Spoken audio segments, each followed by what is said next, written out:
हाँ जी, नमस्ते सभी दोस्तों का स्वागत आपके अपने प्लेटफॉर्म माइंड मैप पर। पोथी पढ़ पढ़ जग मुआ, सिलेक्शन भयानक होए। पीवाईक्यू और डीप स्टडी कर लो तभी सिलेक्शन होए आरपीएससी के पेपर में। अगर आप आरपीएससी का पेपर देना चाहते हो तो भैया ये हलवा नहीं है। आरपीएससी हलवा नहीं है कि आप जाओ और 2-4 महीने की तैयारी में पास कर लो। आप लोगों को डीप स्टडी करनी पड़ेगी। और पेपर का लेवल जो कल टेलीकॉम एसआई का हुआ था 9 नवंबर को, उसका हम विश्लेषण करेंगे पूरा। करंट अफेयर्स तो तगड़े लेवल का आ रहा है, मान के चलिए। करंट अफेयर्स में अगर आप 50% भी स्कोर कर लेते हो तो वेल एंड गुड, आप सिकंदर हो। इसमें पूरी बात करेंगे।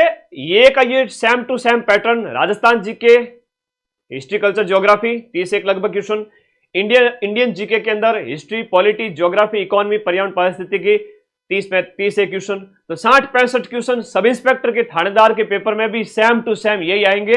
60 से 65 question Rajasthan GK, India GK. क्या वास्तव में पेपर कठिन था क्या? या यूट्यूब पे जो रील बनती है, इंस्टा पे जो लड़के रील डाल देते हैं मजे के लिए कि भाई ठीक है कैसा पेपर है, ऐसा पेपर दिया है कि भाई फेल हो जाए सारे के सारे, तो वास्तव में ऐसा पेपर नहीं था। हाँ, पेपर टफ था। और ऐसे पेपर में मैं कहूं कि 70 से लेकर के 80 क्वेश्चन डुएबल थे। इसमें से 20 से 30 क्वेश्चन है वो आप इसको छोड़ भी सकते हैं, 5वां गोला भी भर सकते हैं। कट ऑफ इसी के बेस पे बढ़ेगी। थानेदार के पेपर में, आरएस प्री के पेपर में जो सूरमा 150 नंबर लाते थे वह बमुश्किल इस बार 120 नंबर ला पाएंगे, क्योंकि हकीकत यही है पेपर का ट्रेंड चेंज हो रहा है। जो 125 के आसपास ला रहे थे वो बमुश्किल 100 के आसपास लाएंगे। और 100 वालों के लिए हकीकत ये बता दूं कि जो 72 अंक लाना अनिवार्य है थानेदार के पेपर में, यानी 36% अंक लाना। अगर आप डीप स्टडी नहीं करते हो तो ये 36% अंक लाना भी मुश्किल हो जाएगा।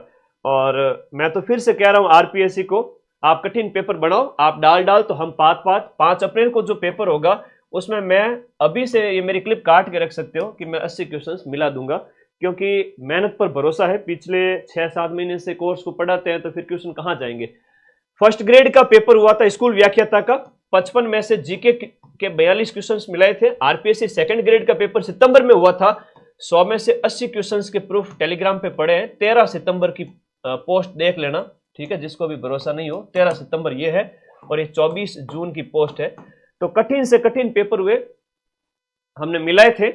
और 5 अप्रैल को मैं फिर से, मेरी क्लिप काट करके रख लेना, स्टूडियो के अंदर 12 घंटे खुद को तपाता हूं। 12 से 15 घंटे रोजाना स्टूडियो में खड़ा रहता हूं।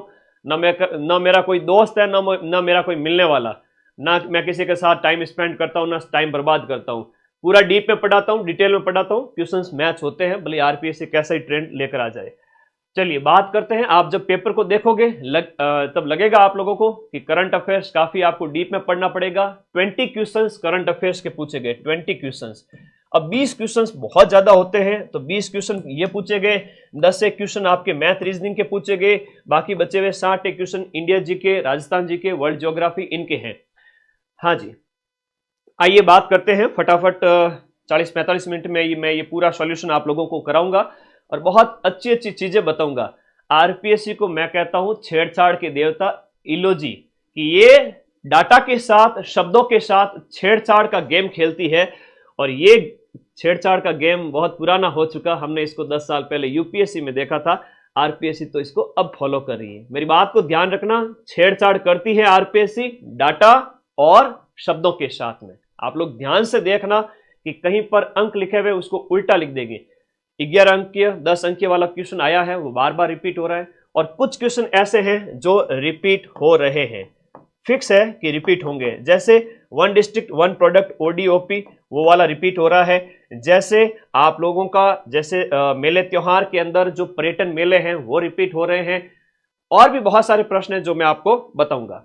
तो सहकारिता मंत्रालय वाला पहला क्वेश्चन है कि सहकारिता मंत्रालय भारत सरकार के अनुसार भारतीय बीज सहकारी समिति लिमिटेड BBSL की सदस्यता में राजस्थान का देश भर में 26 अगस्त को जो है 2025 का करंट है कि कौन सा स्थान था, इसमें ये इसका पहला स्थान था। राजस्थान के निम्नलिखित निशानेबाजों में से किसने अगस्त 2025 में, करंट अफेयर्स ज्यादा पुराना नहीं पूछा है, 3-4 महीने पहले का है। तो यहां पर अगस्त 2025 में कजाकिस्तान में शिमकेंट में आयोजित 16वीं एशियाई चैंपियनशिप, जो राइफल पिस्टल और शॉटगन में 10 मीटर एयर पिस्टल पुरुष युवा स्पर्धा में गोल्ड मेडल किसने जीता है? स्पोर्ट्स पर्सन, वेरी इंपॉर्टेंट है, याद रखिएगा। और यहां पर जो है दिए गए प्रश्न में आपके गिरीश जो है, इनका आंसर हो जाएगा गिरीश गुप्ता, जो कि आपकी जयपुर के खिलाड़ी है गिरीश। और स्पोर्ट्स पर्सन तो रट ही लेने हैं आप, अगर 20 क्वेश्चन में से 12-13 भी कर लेते हो तो आप सबसे आगे हो, ठीक है। ओके, तो ये गिरीश गुप्ता है स्पोर्ट्स पर्सन। रीट वाले भी ध्यान रखें, आगामी परीक्षा में आपसे पूछा जा सकता है जनवरी में जब पेपर होगा उस समय। समुद्र प्रदक्षिणा, समुद्र प्रदक्षिणा का मतलब समुद्र की परिक्रमा। समुद्र प्रदक्षिणा तीनों सेनाओं, थल, वायु और जो आपके थल सेना, जो आपकी एयरफोर्स है और इंडियन आर्मी है और आपकी नेवी है, तीनों का महिला जल यात्रा नौकायन अभियान है। महिला जल यात्रा नौकायन, ये इंपॉर्टेंट है, याद रखना। कोई भी जब बात महिलाओं से संबंधित हो, करंट अफेयर्स जब पढ़ते हो तो ध्यान रखना। महिला जल यात्रा नौकायन प्रतियोगिता है, इसका नेतृत्व किसने किया था? अरुणा वरुड़कर ने किया था। और ऐसे लीडर का नाम महिलाओं के अंदर याद रखना बहुत जरूरी है। 12 सितंबर को मुंबई में त्रिवेणी पोत पर इसकी शुरुआत हुई थी। 12 सितंबर की ज्यादा पुरानी घटना नहीं है, लगभग 2 महीने पहले की घटना है। 12 सितंबर 2025 को मुंबई में, 12 सितंबर 2025 मुंबई में, और त्रिवेणी पोत आपको याद रखना है, उससे संबंधित है ये शुरुआत हुई थी। अनुजा, आरपीएससी के पेपर लेंथी बन रहे हैं और लंबे पेपर बनेंगे, याद रखिएगा। और लंबे पेपर बने, हम भी ऐप के अंदर सब इंस्पेक्टर के जब टेस्ट सीरीज दे रहे हैं तो काफी बड़ी दे रहे हैं, तो आप लोग ऑप्शन को पढ़े, समय लगे तभी आप अच्छा कर पाओगे, वरना वन लाइनर और सीधे सीधे प्रश्न तो हर कोई सॉल्व कर सकता है। लेंथी पेपर बनेंगे तो लंबे पेपर के लिए अपने आप को तैयार करें। राजस्थान सरकार के सूचना प्रौद्योगिकी और संचार विभाग की एक राज किसान साथी परियोजना के संबंध में दिए गए कथन में आपको ध्यान रखना है। राज किसान साथी जो योजना है, इसके अंतर्गत आपको जो दिए गए ऑप्शन के अंतर्गत याद रखना है कि जो ऑप्शन यहां पर दिया गया है कि ये एक single window online integrated portal है जो कृषि और सहायक विभागों के 120 से ज्यादा ऑनलाइन मॉड्यूल पूरी तरह से पेपरलेस और फेसलेस इकोसिस्टम के माध्यम से अवेलेबल करवाता है। सही है, यह कथन बिल्कुल सही है। और अगस्त 2025 में से राष्ट्रीय ई गवर्नेंस अवार्ड में गोल्ड दिया गया था। आरपीएससी छेड़छाड़ की देवता है, छेड़छाड़ करती है, गोल्ड नहीं, ये गोल्ड की जगह होगा सिल्वर।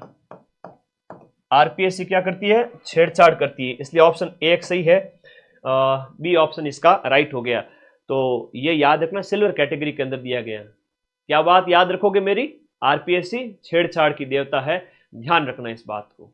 डाटा में चेंज करेगी, तथ्य में परिवर्तन करेगी, याद रखना।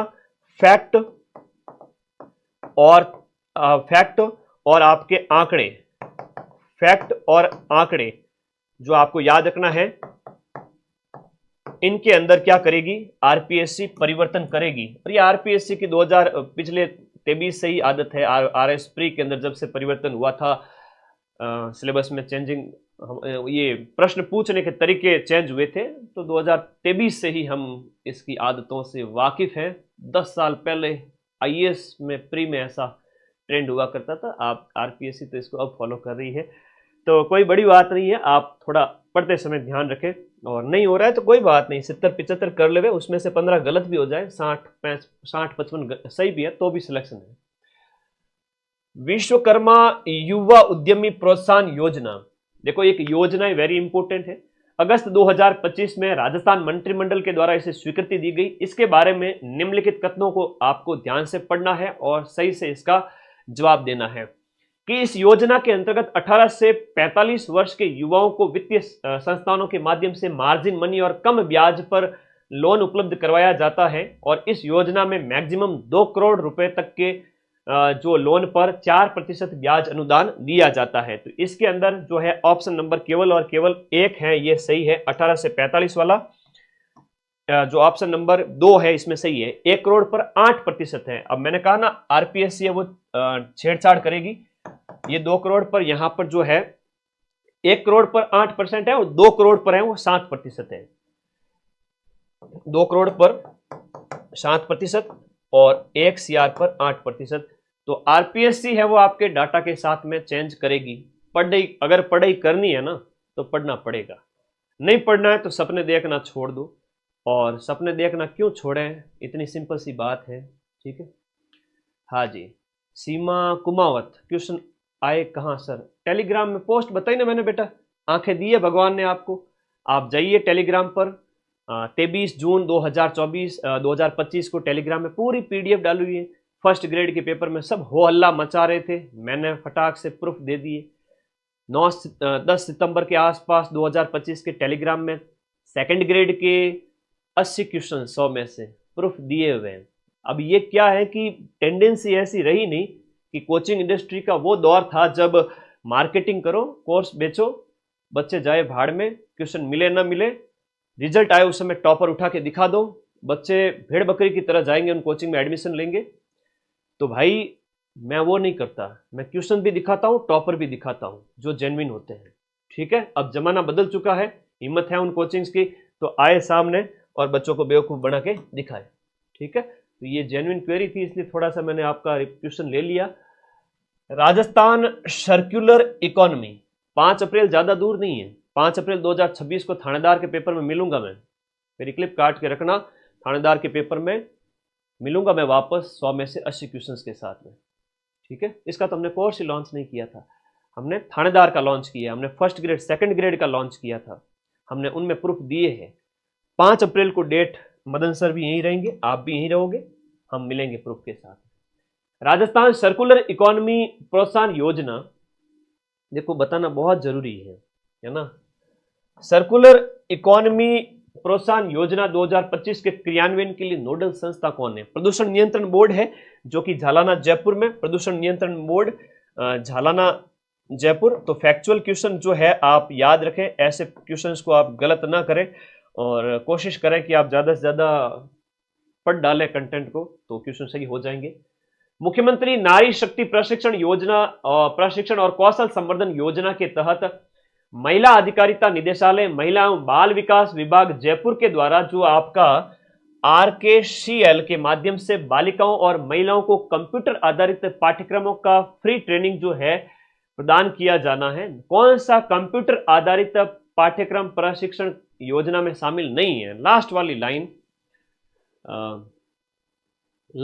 लाइन है, वहीं से प्रश्न आपको ध्यान रखना है। तो लास्ट वाली लाइन में है जो आपका RSCAT है, RSCF है, RSCSEP है, ए ऑप्शन इसके अंदर। रोजगार संवर्धन कौशल प्रमाण पत्र, ये एक प्रमाण पत्र है जो मॉड्यूलर रोजगार कौशल योजना के तहत दिया जाता है। मॉड्यूलर रोजगार कौशल योजना के तहत, मॉड्यूलर रोजगार कौशल योजना के तहत, कौशल योजना के तहत दिया जाता है ये वाला। राजस्थान भूमि आवंटन 2025, जिसे अगस्त 2025 में राजस्थान मंत्रिमंडल के द्वारा मंजूरी दी गई है। नवीन कोई नीति है, नवीन कोई विधेयक है, उसको मंजूरी दी जा रही है, उसके संबंध में कौन सा कथन आपका सही नहीं है?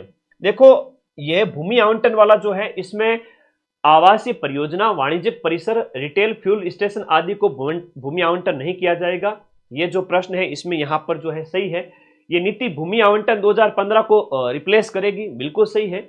और इस नीति में विभिन्न सार्वजनिक सुविधाओं हेतु भूमि आवंटन संस्थागत आरक्षित डीएलसी दर की 40% पर है और रिको और आवासन मंडल को अविकसित भूमि डीएलसी की 10% पर आवंटित की जाएगी। तो ये 10% पर नहीं है, ऑप्शन ये आपका डी इसमें हो जाएगा। कोई भी योजना है, कोई भी नीति है, उसके सारे पक्ष आपको याद करने पड़ेंगे, सारे पक्ष, ठीक है। सारे पक्ष आपको याद करने पड़ेंगे और देखना पड़ेगा कितने पॉइंट्स उसके अंदर है, तो उनको अच्छे से देखना पड़ेगा, तभी कर पाओगे, है ना। ऐसे प्रश्नों के लिए वो आपको डीप स्टडी करनी पड़ेगी। आगे आ जाओ, डी ऑप्शन हो गया। अब खेल खिलाड़ियों में जो है ये अच्छा प्रश्न पूछा गया है, इसमें कि 64वें राष्ट्रीय अंतरराज्यीय जो आपका सीनियर एथलेटिक्स चैंपियनशिप आयोजित हुई, एथलेटिक्स चैंपियनशिप जो अगस्त 2025 में चेन्नई में आयोजित हुई थी, ठीक है। अगस्त के अंदर चेन्नई में एक स्पोर्ट्स इवेंट 2 महीने पहले आयोजित हुआ, 2-3 महीने पहले। इसमें जो आपका यूनुस शाह है वो 1500 मीटर का खिलाड़ी है, यूनुस शाह है वो 1500 मीटर का खिलाड़ी है। अगर आपको एक भी पता है तो आप कर लोगे, सभी याद करना जरूरी नहीं है। डी के सामने ए आना चाहिए गुरुजी, डी के सामने ए सिर्फ और सिर्फ इस ऑप्शन में है, बाकी कहीं पर भी डी के सामने ए नहीं है। तो क्वेश्चन नंबर जो 9 है उसका आंसर क्या हो गया? हाँ जी, आपको अपने तरीके बदलने पड़ेंगे। तरीका यही है कि डीप स्टडी करो, माइंड मैप का ऐप, वीडियो कोर्स और आपके टेस्ट पेपर, और आप सेल्फ कर रहे हो तो बहुत ज़्यादा आप लोगों को कंटेंट वाइड करना पड़ेगा, बहुत ज़्यादा किताबें लानी पड़ेगी, बहुत उस किताबों में से छोटा छोटा कंटेंट निकालना पड़ेगा, और हम जब पढ़ाते हैं तो एक एक चीज़ करवा देते हैं उसके अंदर, ठीक है। और इसके अलावा ए के सामने डी है, तमिल है तो 100 मीटर के स्प्रिंटर हैं, और बी यानी एमिनेश कुजूर है तो ये एमिनेश कुजूर 200 मीटर स्प्रिंट है, और कृष्ण कुमार है तो ये 800 मीटर दौड़ है। तो कोई इवेंट आयोजित हो, ध्यान रखना अगस्त का करंट ज्यादा पूछा है, मतलब सितंबर अक्टूबर नवंबर 3 माह पहले का करंट। और तो थानेदार के पेपर की बात करो तो जनवरी फरवरी और मार्च का करंट आप लोगों को याद रखना है, ठीक है। ओके, थानेदार के पेपर में याद रखिएगा, बहुत इंपॉर्टेंट है, सीधी सी बात है, ठीक है। ओके, लेवल का पेपर था सर, बहुत बढ़िया, लेवल का ही होना चाहिए, लेवल का था। 26 अगस्त 2025 को विशाखापट्टनम स्थित नौसेना बेस पर भारतीय नौसेना में नेवी में एक आईएनएस उदयगिरी और हिमगिरी की कमीशनिंग की गई थी, उसको लॉन्च किया गया, कमीशनिंग की गई। उसके संबंध में दिए गए कथन को आपको ध्यान से देखना है कि दोनों प्रोजेक्ट 19 के तहत कमीशन किए गए मल्टी मिशन स्टील्थ फ्रिगेट है, और ये दूसरी बार था जब दो अलग अलग शिपयार्ड द्वारा स्वदेशी रूप से निर्मित 2 फ्रंटलाइन सतह लड़ाकू जहाजों को एक साथ में कमीशन किया गया था। तो क्वेश्चन नंबर जो 10 है इसका जो आंसर है, हाँ जी, ए ऑप्शन इसके अंतर्गत रॉन्ग है, ए ऑप्शन इसके अंतर्गत रॉन्ग है, क्योंकि ए ऑप्शन है, इस ऑप्शन 17 होगा, इसमें 17 आएगा, 19 की जगह क्या आएगा, प्रोजेक्ट 17। और दूसरी बार था जब दो अलग अलग शिपयार्ड को, 17 था, बिल्कुल सही है। और इसमें जो ऑप्शन बी है ये सेकंड टाइम था जब 2 प्रकार के स्वदेशी रूप से निर्मित फ्रंट लाइन सतह लड़ाकू विमानों को एक साथ कमीशन किया गया था, ठीक है। अरे चिंता ही मत करो, ओके ओके, बहुत बढ़िया। 5 अप्रैल को होने तो थानेदार का पेपर, मिलेंगे 80 क्वेश्चन 100 में से, उसके साथ हाजिर होंगे। केंद्रीय मंत्रिमंडल ने अगस्त में, सारा करंट अगस्त का आ रहा है, 3 महीने पहले का, 2.5-3 महीने पहले का, अगस्त में भारत सेमीकंडक्टर मिशन। अब जिस बच्चे को आइडिया नहीं है करंट कहां का आ रहा है, क्या आ रहा है, कैसे है, ये पेपर देख लो, थानेदार के पेपर में बहुत हेल्प मिलेगी, फर्स्ट ग्रेड सेकंड ग्रेड में भी बहुत हेल्प मिलेगी। अगस्त 2025 में भारत सेमीकंडक्टर मिशन, जो आपका इंडियन आपका जो सेमीकंडक्टर मिशन है, आईएसएम है, उसके अंतर्गत 4 सेमीकंडक्टर परियोजनाओं को स्वीकृति दी गई। ये परियोजनाएं कौन कौन से स्टेट में स्थापित की जाएगी, तो ये आपके की जाएगी ओडिशा, पंजाब और आंध्र प्रदेश, ओडिशा, पंजाब और आंध्र प्रदेश, ओडिशा, पंजाब और आंध्र प्रदेश में 4600 करोड़ का प्रोजेक्ट है, 4600 करोड़ रुपए का प्रोजेक्ट है। तो इसमें आंसर नंबर आपका ओडिशा, पंजाब, आंध्र प्रदेश हो जाएगा। केंद्रीय मंत्रिमंडल ने 27 अगस्त को, देखो सारा करंट अफेयर्स अगस्त के महीने का, 3 महीने पहले का, केंद्रीय मंत्रिमंडल ने अगस्त 2025 में प्रधानमंत्री स्ट्रीट वेंडर आत्मनिर्भर जो निधि है, पीएम स्वनिधि, जो स्ट्रीट वेंडर के संबंधित है, उसके पुनर्गठन और ऋण की अवधि को 31 दिसंबर 2024 से आगे बढ़ाने की जो मंजूरी दी है, ये 31 दिसंबर जो आपका 2024 से बढ़ा करके मार्च 2030 तक कर दी गई है। ये किसकी संयुक्त जिम्मेदारी होगी? आवास और शहरी मंत्रालय और वित्तीय सेवा विभाग। तो ये अब 2030 तक, मार्च 2030 तक, करंट 3 महीने पहले का ज्यादा पूछा जा रहा है। प्रोजेक्ट आरोहण, अब ऐसे क्या यूपीएससी में पूछे जाते हैं, कोई भी चीज ले ली उसका पकड़ करके उसको पूछ लिया गया, तो आप इस पर थोड़ा सा विशेष ध्यान रखें कि ये जो प्रश्न आपसे पूछे जा रहे हैं बहुत गहराई से आपको देखना पड़ेगा, ठीक है। आवास और वित्तीय सेवा विभाग।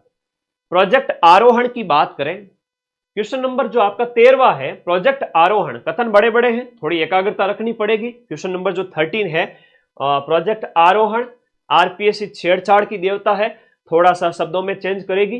प्रोजेक्ट आरोहण जिसमें नीति आयोग द्वारा समर्थित जेनिथ इंफ्रास्ट्रक्चर ट्रस्ट की एक कॉर्पोरेट सामाजिक उत्तरदायित्व यानी CSR, कॉर्पोरेट सोशल रेस्पॉन्सिबिलिटी पहल होती है ना कि भाई आपको सामाजिक चीजों के लिए भी कुछ खर्च करना पड़ेगा था, तो CSR जिसका उद्देश्य राजमार्ग टोल प्लाजा कर्मचारियों के बच्चों को लाभान्वित करना है, ये प्रोजेक्ट आरोहण उससे संबंधित है। तो ये जेनिथ नहीं होगा, जेनिथ की जगह वर्टिस होगा। तो ये यहाँ पर इसका नाम है वो आपको ध्यान रखना है, वर्टिस या वर्टिस। तो ये RPSC ने क्या शब्द के साथ छेड़छाड़ की, एक कथन जो है इसके अंदर गलत हो गया। NHAI यानी कि जो आपका राष्ट्रीय राजमार्ग प्राधिकरण है उसने, और वर्टिस इंफ्रास्ट्रक्चर ट्रस्ट, इन दोनों ने मिलकर किया है। तो आपको NHAI के साथ उसको याद रखना था। इस जो पहल है, इस पहल का जो उद्देश्य है वो बिल्कुल सही है। दूसरा कथन यहां पर कि इस पहल का उद्देश्य वित्तीय बाधाओं को दूर करना, सामाजिक आर्थिक भेदों को कम करना और आर्थिक रूप से कमजोर वर्गों के छात्रों के लिए गुणवत्तापूर्ण शिक्षा तक समान, यानी कि गुणवत्ता युक्त शिक्षा, सामाजिक आर्थिक भेदों को कम करके कमजोर वर्गों के लिए, जो इकोनॉमिकली कमजोर है उनके लिए। गणित का प्रश्न छोड़ देवे। भारतीय मूल के कंप्यूटर वैज्ञानिक जिन्होंने संयुक्त रूप से सैद्धांतिक कंप्यूटर में 2025 का गॉडेल अवार्ड जो है वो साझा किया है, तो ये ईशान चट्टोपाध्याय है। और इनके साथ में आपको डेविड जकरमैन का नाम याद रखना है। डेविड जकरमैन के साथ संयुक्त रूप से डेविड जकरमैन, और डेविड जकरमैन प्लस ईशान चट्टोपाध्याय। तो लेटेस्ट जो आपको घटनाएं होती है, अवार्ड होते हैं, वो थोड़े से आप लोगों को याद रखने पड़ेंगे। भारत और यूनाइटेड किंगडम ने व्यापक आर्थिक और व्यापार समझौता, यानी कि देखो व्यापक इसका फुल फॉर्म है CETA, इसका फुल फॉर्म है व्यापक आर्थिक और व्यापार समझौता। जैसे फ्री ट्रेड एग्रीमेंट होते हैं, FTA होता है, ऐसे कई सारे अंतर्राष्ट्रीय समझौते हैं, उनका नामकरण आपको थोड़ा ध्यान रखना पड़ेगा, डीप में पढ़ना पड़ेगा। करंट अफेयर्स, भारत और यूनाइटेड किंगडम ने जो आपका CETA पर जुलाई में हस्ताक्षर किए, जुलाई अगस्त का करंट है। इस समझौते के बाद में समुद्री उत्पाद, जो समुद्री उत्पाद है, वस्त्र है, चमड़ा है और प्रसंस्कृत खाद्य फूड प्रोसेसिंग के जो प्रोडक्ट है, उनके ऊपर जो शुल्क यानी टैरिफ 70% तक से घट करके अब 0 कर दिया गया। बड़ा समझौता था, सुर्खियों में था, तो आप लोगों को ध्यान रखना पड़ेगा। करंट का एक ही फॉर्मूला है कि पढ़ लो और छोड़ दो, पढ़ लो छोड़ दो, महीने में 2-3 बार रिवाइज कर लो कि भाई क्या पढ़ा था हमने, बस यही फॉर्मूला है। रटना नहीं है करंट को, करंट में बस मल्टीपल रिवीजन, भले आप 2-4 महीने पहले ही पढ़े, लेकिन पढ़े। गणित का क्वेश्चन छोड़ देते हैं। असंगत बताना है क्वेश्चन नंबर 18 के अंदर। तो यहां पर कांडला, जवाहरलाल, मारमुगांव, तो इसमें जो दिया गया में बंदरगाह आपका जो है असंगत है। श्यामा प्रसाद मुखर्जी, कांडला, जवाहरलाल नेहरू और मारमुगांव असंगत। हाँ जी, ओके, चलो। असंगत बताना, असंगत का मतलब कोस्टल एरिया हो सकता है, जैसे कोस्टल एरिया ले लो कि भाई पूर्वी तट का हो गया, पश्चिमी तट का हो गया, उस प्रकार से आप क्या इसमें जो है सही गलत वैसा पूछा गया है। तो पूछा गया है कि असंगत आपका इसमें कौन सा है। 4 बंदरगाह दिए गए हैं नाम, जवाहरलाल है, मारमुगांव है, कांडला बंदरगाह है और श्यामा प्रसाद मुखर्जी। तो दिए गए में आपको बताना है कि असंगत यानी कि असुमेलित कौन सा है, बताओ। एक है इसमें असुमेलित है। ओके, बहुत बढ़िया, ओके, शाबाश। बताइएगा इस प्रश्न के अंदर करंट के लगभग 20 के लगभग क्वेश्चंस आए हैं, करंट के लगभग 20 के लगभग क्वेश्चंस हैं और बहुत अच्छे लेवल के क्वेश्चन हैं और बढ़िया तरीके से पढ़ना पड़ेगा, ठीक है। बताइएगा इस क्वेश्चन का आंसर क्या होगा। जो है तटीय स्थिति के हिसाब से पूछा गया ये प्रश्न है, ये मैं लास्ट में बताऊंगा आपको। ये रीजनिंग का प्रश्न था, ये भी छोड़िए, ये भी छोड़िए, ये रीजनिंग मैथ को बाद में देखिएगा। ये भी रीजनिंग का है। बजट घोषणा क्वेश्चन नंबर 25 का देख लेते हैं। पेपर टफ था तो कट ऑफ कम जाएगी, और तो क्या होगा।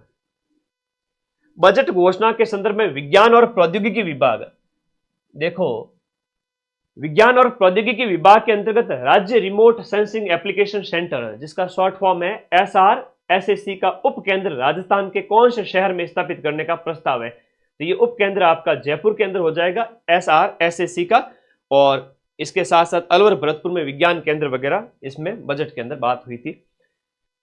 कथन और अभिधारणाएं यहां पर, ये भी रीजनिंग का है, बतानी है आपको। और किसी जंतु में आपका जो साइंस के संबंधित क्वेश्चन आपसे पूछा गया है थोड़ा सा, ठीक है। साइंस का एक क्वेश्चन है, कुछ क्वेश्चंस हैं वो मैं स्किप कर रहा हूं, चाहे रीजनिंग का हो, कथन कारण वाले हो, और उनमें क्या निष्कर्ष निकालना होता है। निम्नलिखित में से कौन सा राजस्थान का चौथा बाघ अभ्यारण्य है? सरल सा प्रश्न है, कोई बड़ी बात नहीं है। फोर्थ टाइगर रिजर्व की बात हो रही है। पांचवा है वो धौलपुर करौली है ना, पांचवा है वो आपका धौलपुर करौली है, फिफ्थ। और आपके थानेदार के पेपर में पूछा जा सकता है छठा प्रस्तावित कौन सा है, तो वो आपका कुंभलगढ़ है, ठीक है। और पांचवा ये हो गया, चौथा कौन सा हो गया? रामगढ़ विस्तारी हो गया। ये एक बहुत इंपॉर्टेंट है, और यहां पर जब हम बात करें एक जिला एक उत्पाद, एक जिला एक उत्पाद के तहत ये सौंफ बहुत ज्यादा पूछा जा रहा है। सौंफ, इसको दौसा के अंदर भी देखते हैं हम, और सौंफ को हम जो है सिरोही के संदर्भ में भी देखते हैं। अलग अलग, मतलब ये प्रश्न काफी ज्यादा पूछा जा रहा है, बहुत ज्यादा पूछा जा रहा है। ओडीओपी वाला तो मोस्ट है, ओडीओपी वाला तो मोस्ट है, वन डिस्ट्रिक्ट वन प्रोडक्ट। इसमें भी जो आपका जो है आपका उत्पाद याद करिए, और इसके साथ साथ पर्यटन स्थल, ये बहुत ज्यादा पूछा जा रहा है। जैसे आमेर किला है तो जयपुर का है, ये अभी पूछा गया था थोड़ी देर पहले, एक दो महीने पहले ही। इसके अंदर बात करें ए ऑप्शन, जालोर है तो ईसबगोल है, जालोर का ईसबगोल है। ए के सामने 5 जो है आपका ऑप्शन नंबर डी इसके अंदर हो गया। उसके बाद बी के सामने 4 है, पाली में आपका दूध आधारित उत्पाद है। करौली की बात करोगे तो 1 यानी तिल हो जाएगा, और सिरोही की बात करोगे सी के अंदर है वो आपका 2 हो जाएगा। ऑप्शन नंबर जो सी में 1 है, और डी के अंदर 3 है, सौंफ हो जाएगा। और धौलपुर के अंदर है 2 आलू उत्पाद हो जाएगा। ये तो थोड़ा रटना पड़ेगा। जीवन के संबंध में प्रश्न पूछा गया है कि प्रधानमंत्री जीवन योजना किससे संबंधित है? देखो जीवन की पहले फुल फॉर्म देख लेते हैं क्वेश्चन नंबर 30 के अंदर। जैव ईंधन वातावरण अनुकूल फसल, जैव ईंधन वातावरण अनुकूल फसल, जैव ईंधन वातावरण अनुकूल फसल अवशेष निवारण योजना, फसल अवशेष निवारण योजना। पराली नहीं होती है, जैसे हरियाणा वगैरह में जलाई जाती है, दिल्ली में प्रदूषण हो जाता है सर्दियों के टाइम में ना, आप पढ़ते हो। तो ये जैव ईंधन से संबंधित है, जीवन योजना जैव ईंधन से संबंधित हो जाती है, सी ऑप्शन। सीधा सा है, आपको करंट पढ़ते टाइम में कम से कम हेडिंग में पता होना चाहिए कि ये योजना किससे संबंधित है। ओबेसिटी का पूछा जा रहा है कि मोटापे के संदर्भ में निम्नलिखित कथनों पर आपको विचार करना है। देखो साइंस के क्वेश्चन इस तरह से आएंगे, और करंट अफेयर्स अपडेट भी आएंगे। करंट अफेयर्स पढ़ो उस समय आपको लोगों को थोड़ा सा ध्यान रखना पड़ेगा, कुछ चीजें हैं वो आपको ध्यान रखनी है। इसमें अगर हम बात करें कि भाई आपका कथन कौन सा सही है, बॉडी मास इंडेक्स क्या होता है गुरुजी? बॉडी मास इंडेक्स ये होता है कि आपका जो वजन है उस वजन के अंदर आपकी लंबाई का भाग देना होता है ना। ये आपका आ जाएगा बीएमआई। तो बीएमआई, अब ये तो सिंपल सी चीज है, आप बचपन से पढ़ते आ रहे हो। बीएमआई क्या होती है? Body mass index.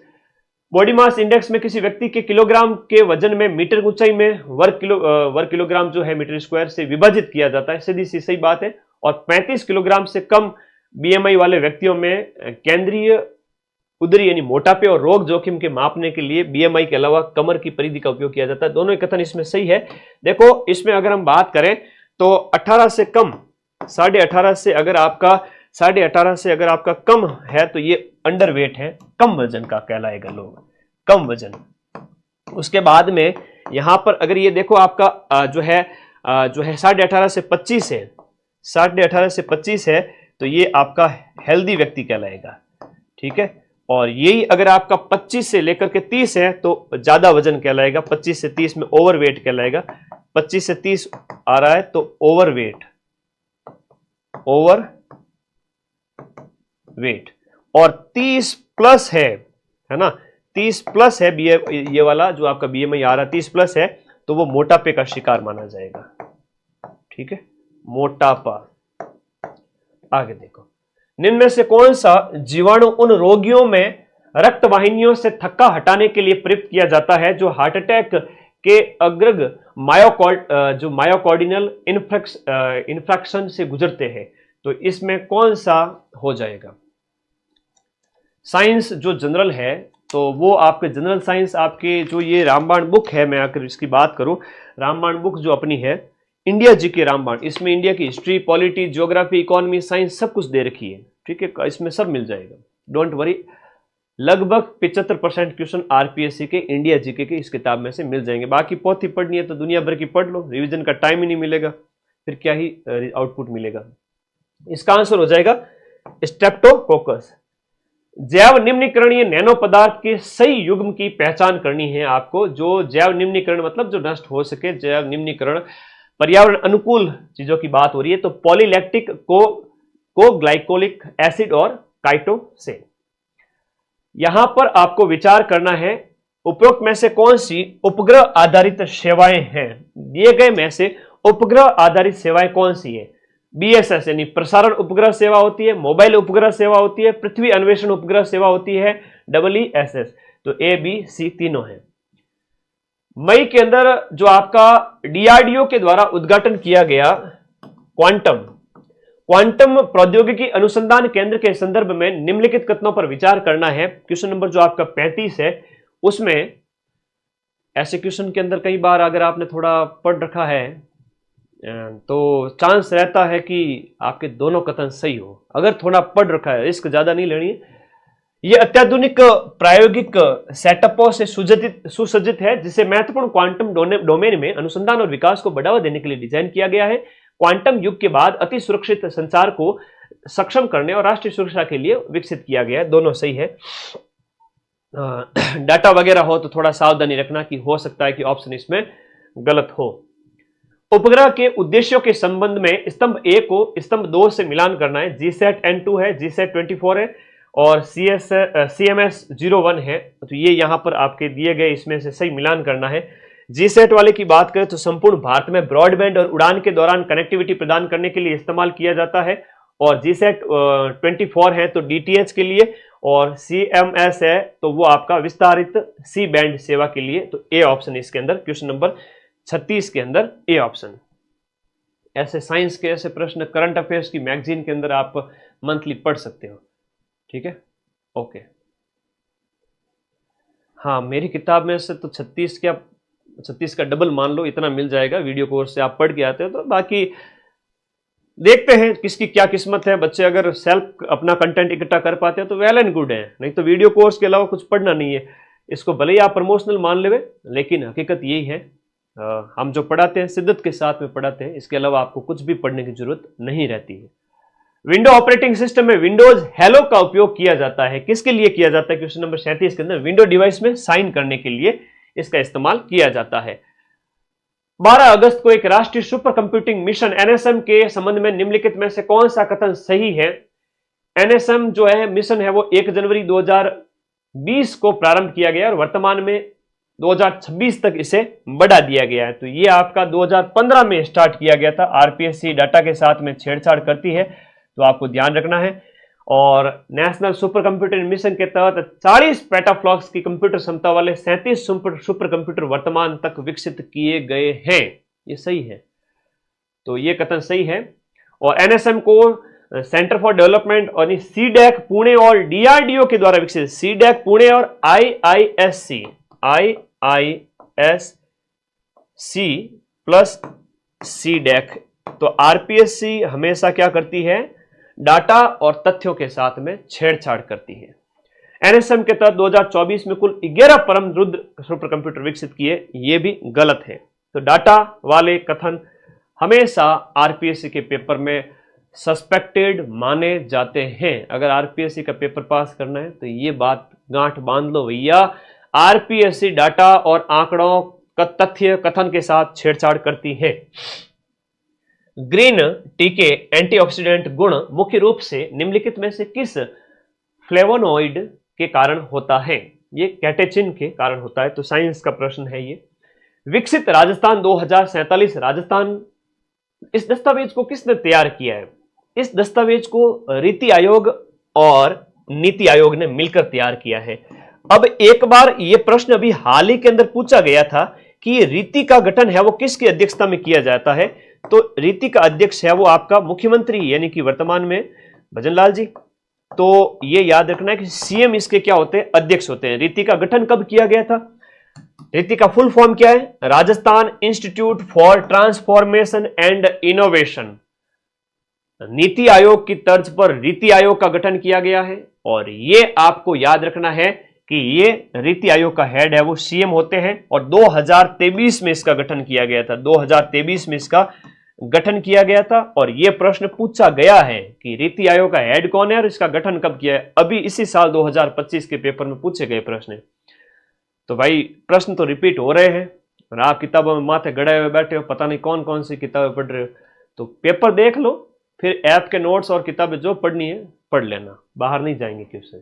2047 का जो एक विजन तैयार किया गया, सतत विकास लक्ष्य 2030 है। तो सतत विकास लक्ष्य 2030 है। तो आपका विकसित राजस्थान 2047 इसके लिए रणनीति तैयार करना है, ये रीति आयोग का लक्ष्य है।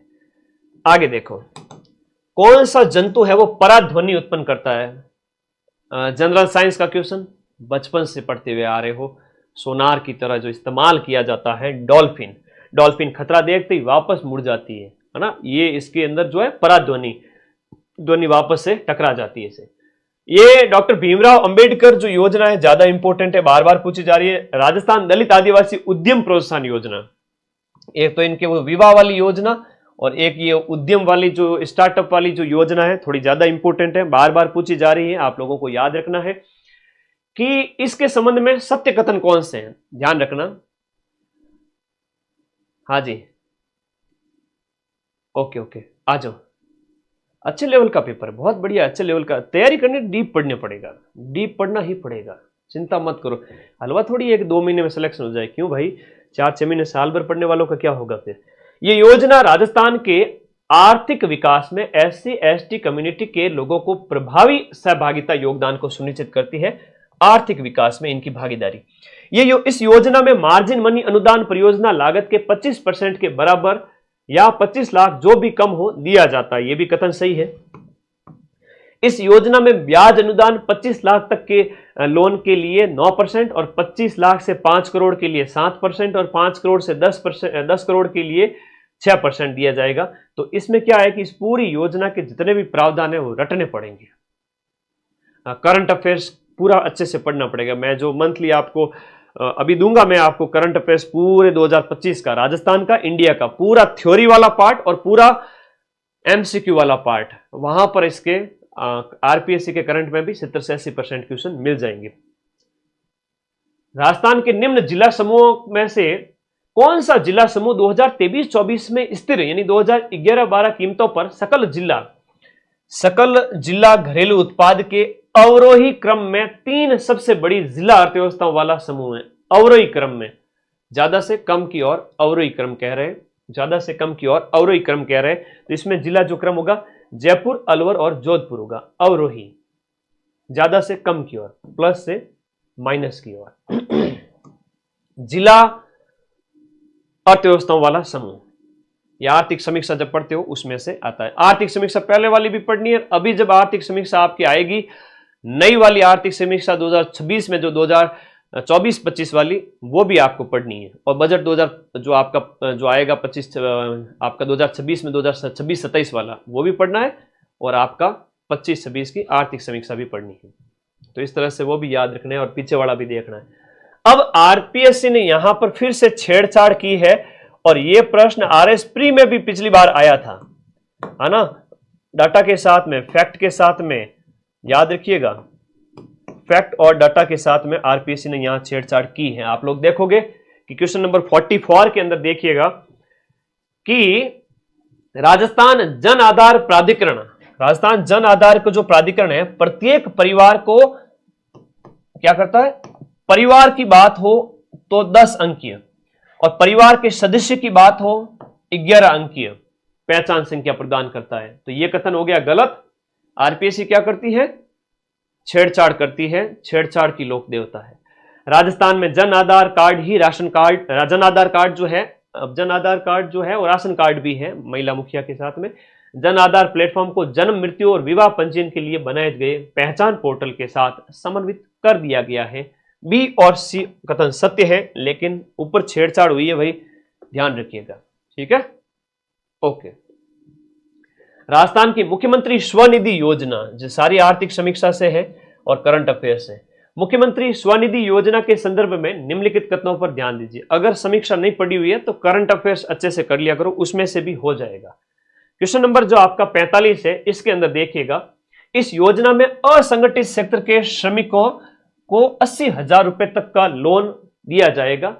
नॉन ऑर्गेनाइज्ड जो है 90% जो उसी में ही होते हैं लेबर, उनकी बात हो रही है। तो असंगठित सेक्टर के श्रमिकों के लिए 80,000 है और इनके लिए जो दर है ना वो चेंज की गई है। राजस्थान सरकार ऋण का समय पर भुगतान करने वाले लाभान्वितों को 5% का जो ब्याज अनुदान जो है वो यहां पर आपका दिया गया। 5% नहीं है, 7% है, 7% है। और इस प्रकार से ऑप्शन नंबर 1 तो सही हो गया, 2 यहां पर गलत है।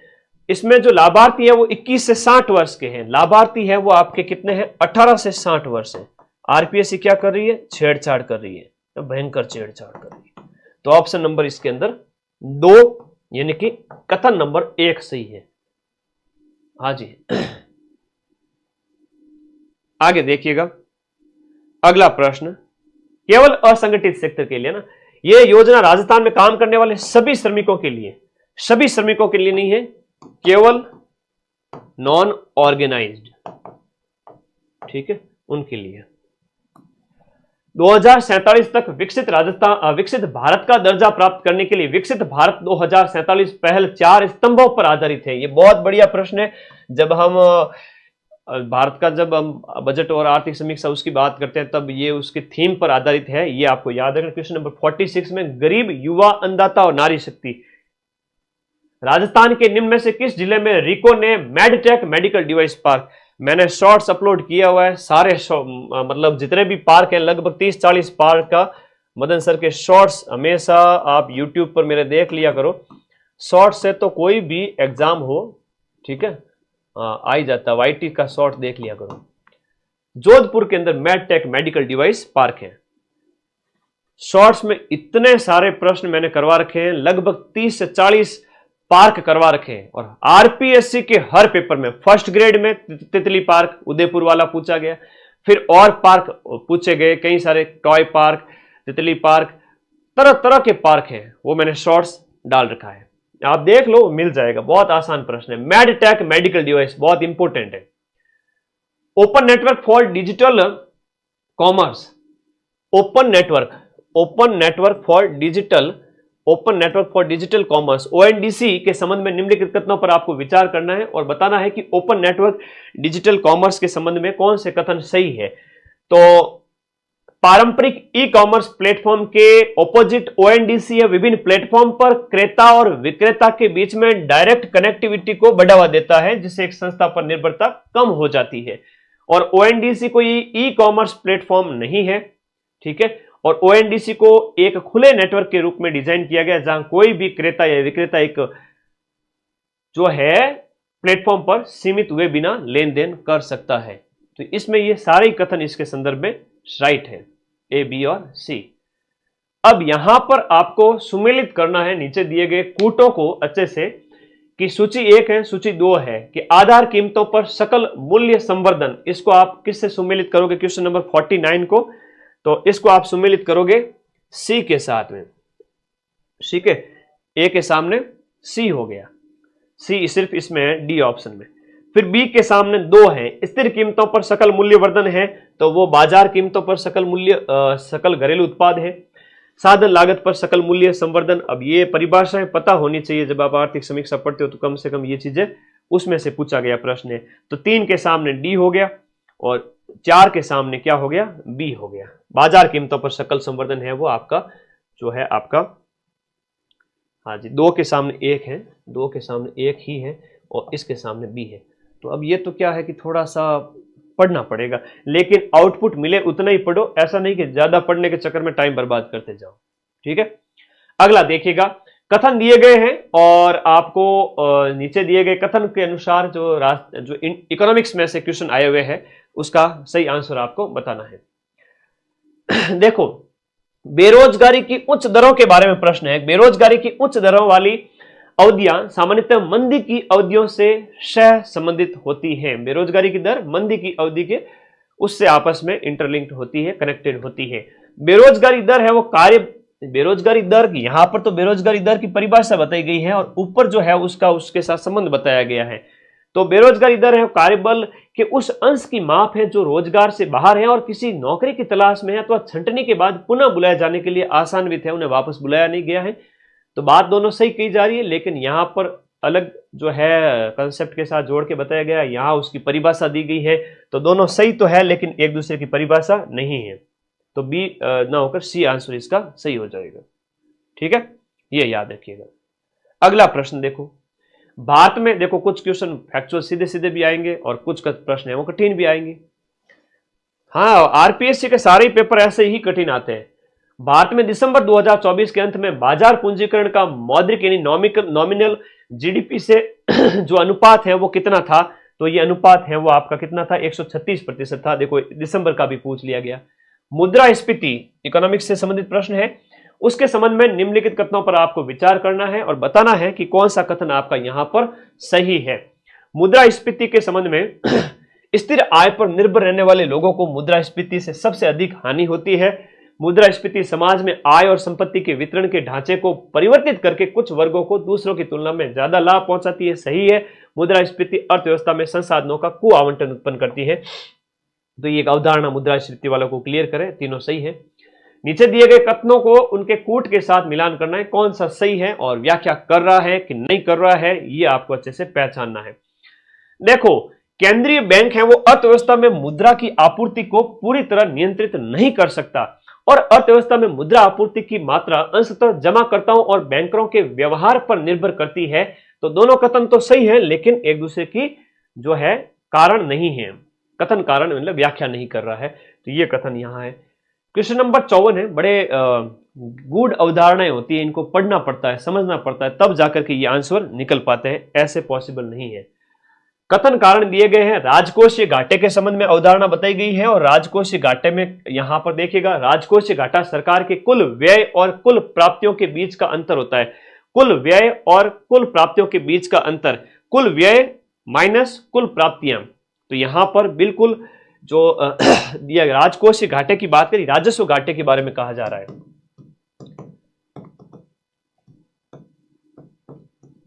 तो इसलिए ए गलत है और बी सही है, जो आर सही है, जहां पर राजकोषीय घाटा सभी स्रोत से सरकार की कुल उधार आवश्यकताओं को दिखाता है। तो काफी अच्छे प्रश्न हैं। हाँ जी, अगला, भारत का पहला पेपरलेस बजट कौन सा? निर्मला सीतारमण जी ने पहला पेपरलेस बजट पेश किया था 2021-22 का। पहला पेपरलेस बजट जो है 21-22 का, 20-21 का नहीं, 21-22 का निर्मला सीतारमण ने पेश किया था। ये आपको याद रखना है कि भारत का पहला पेपरलेस बजट। राजस्थान वाला भी पूछा जाता है, एग्रीकल्चर वाला, ग्रीन वाला, ऐसे कई सारे बजट। राजस्थान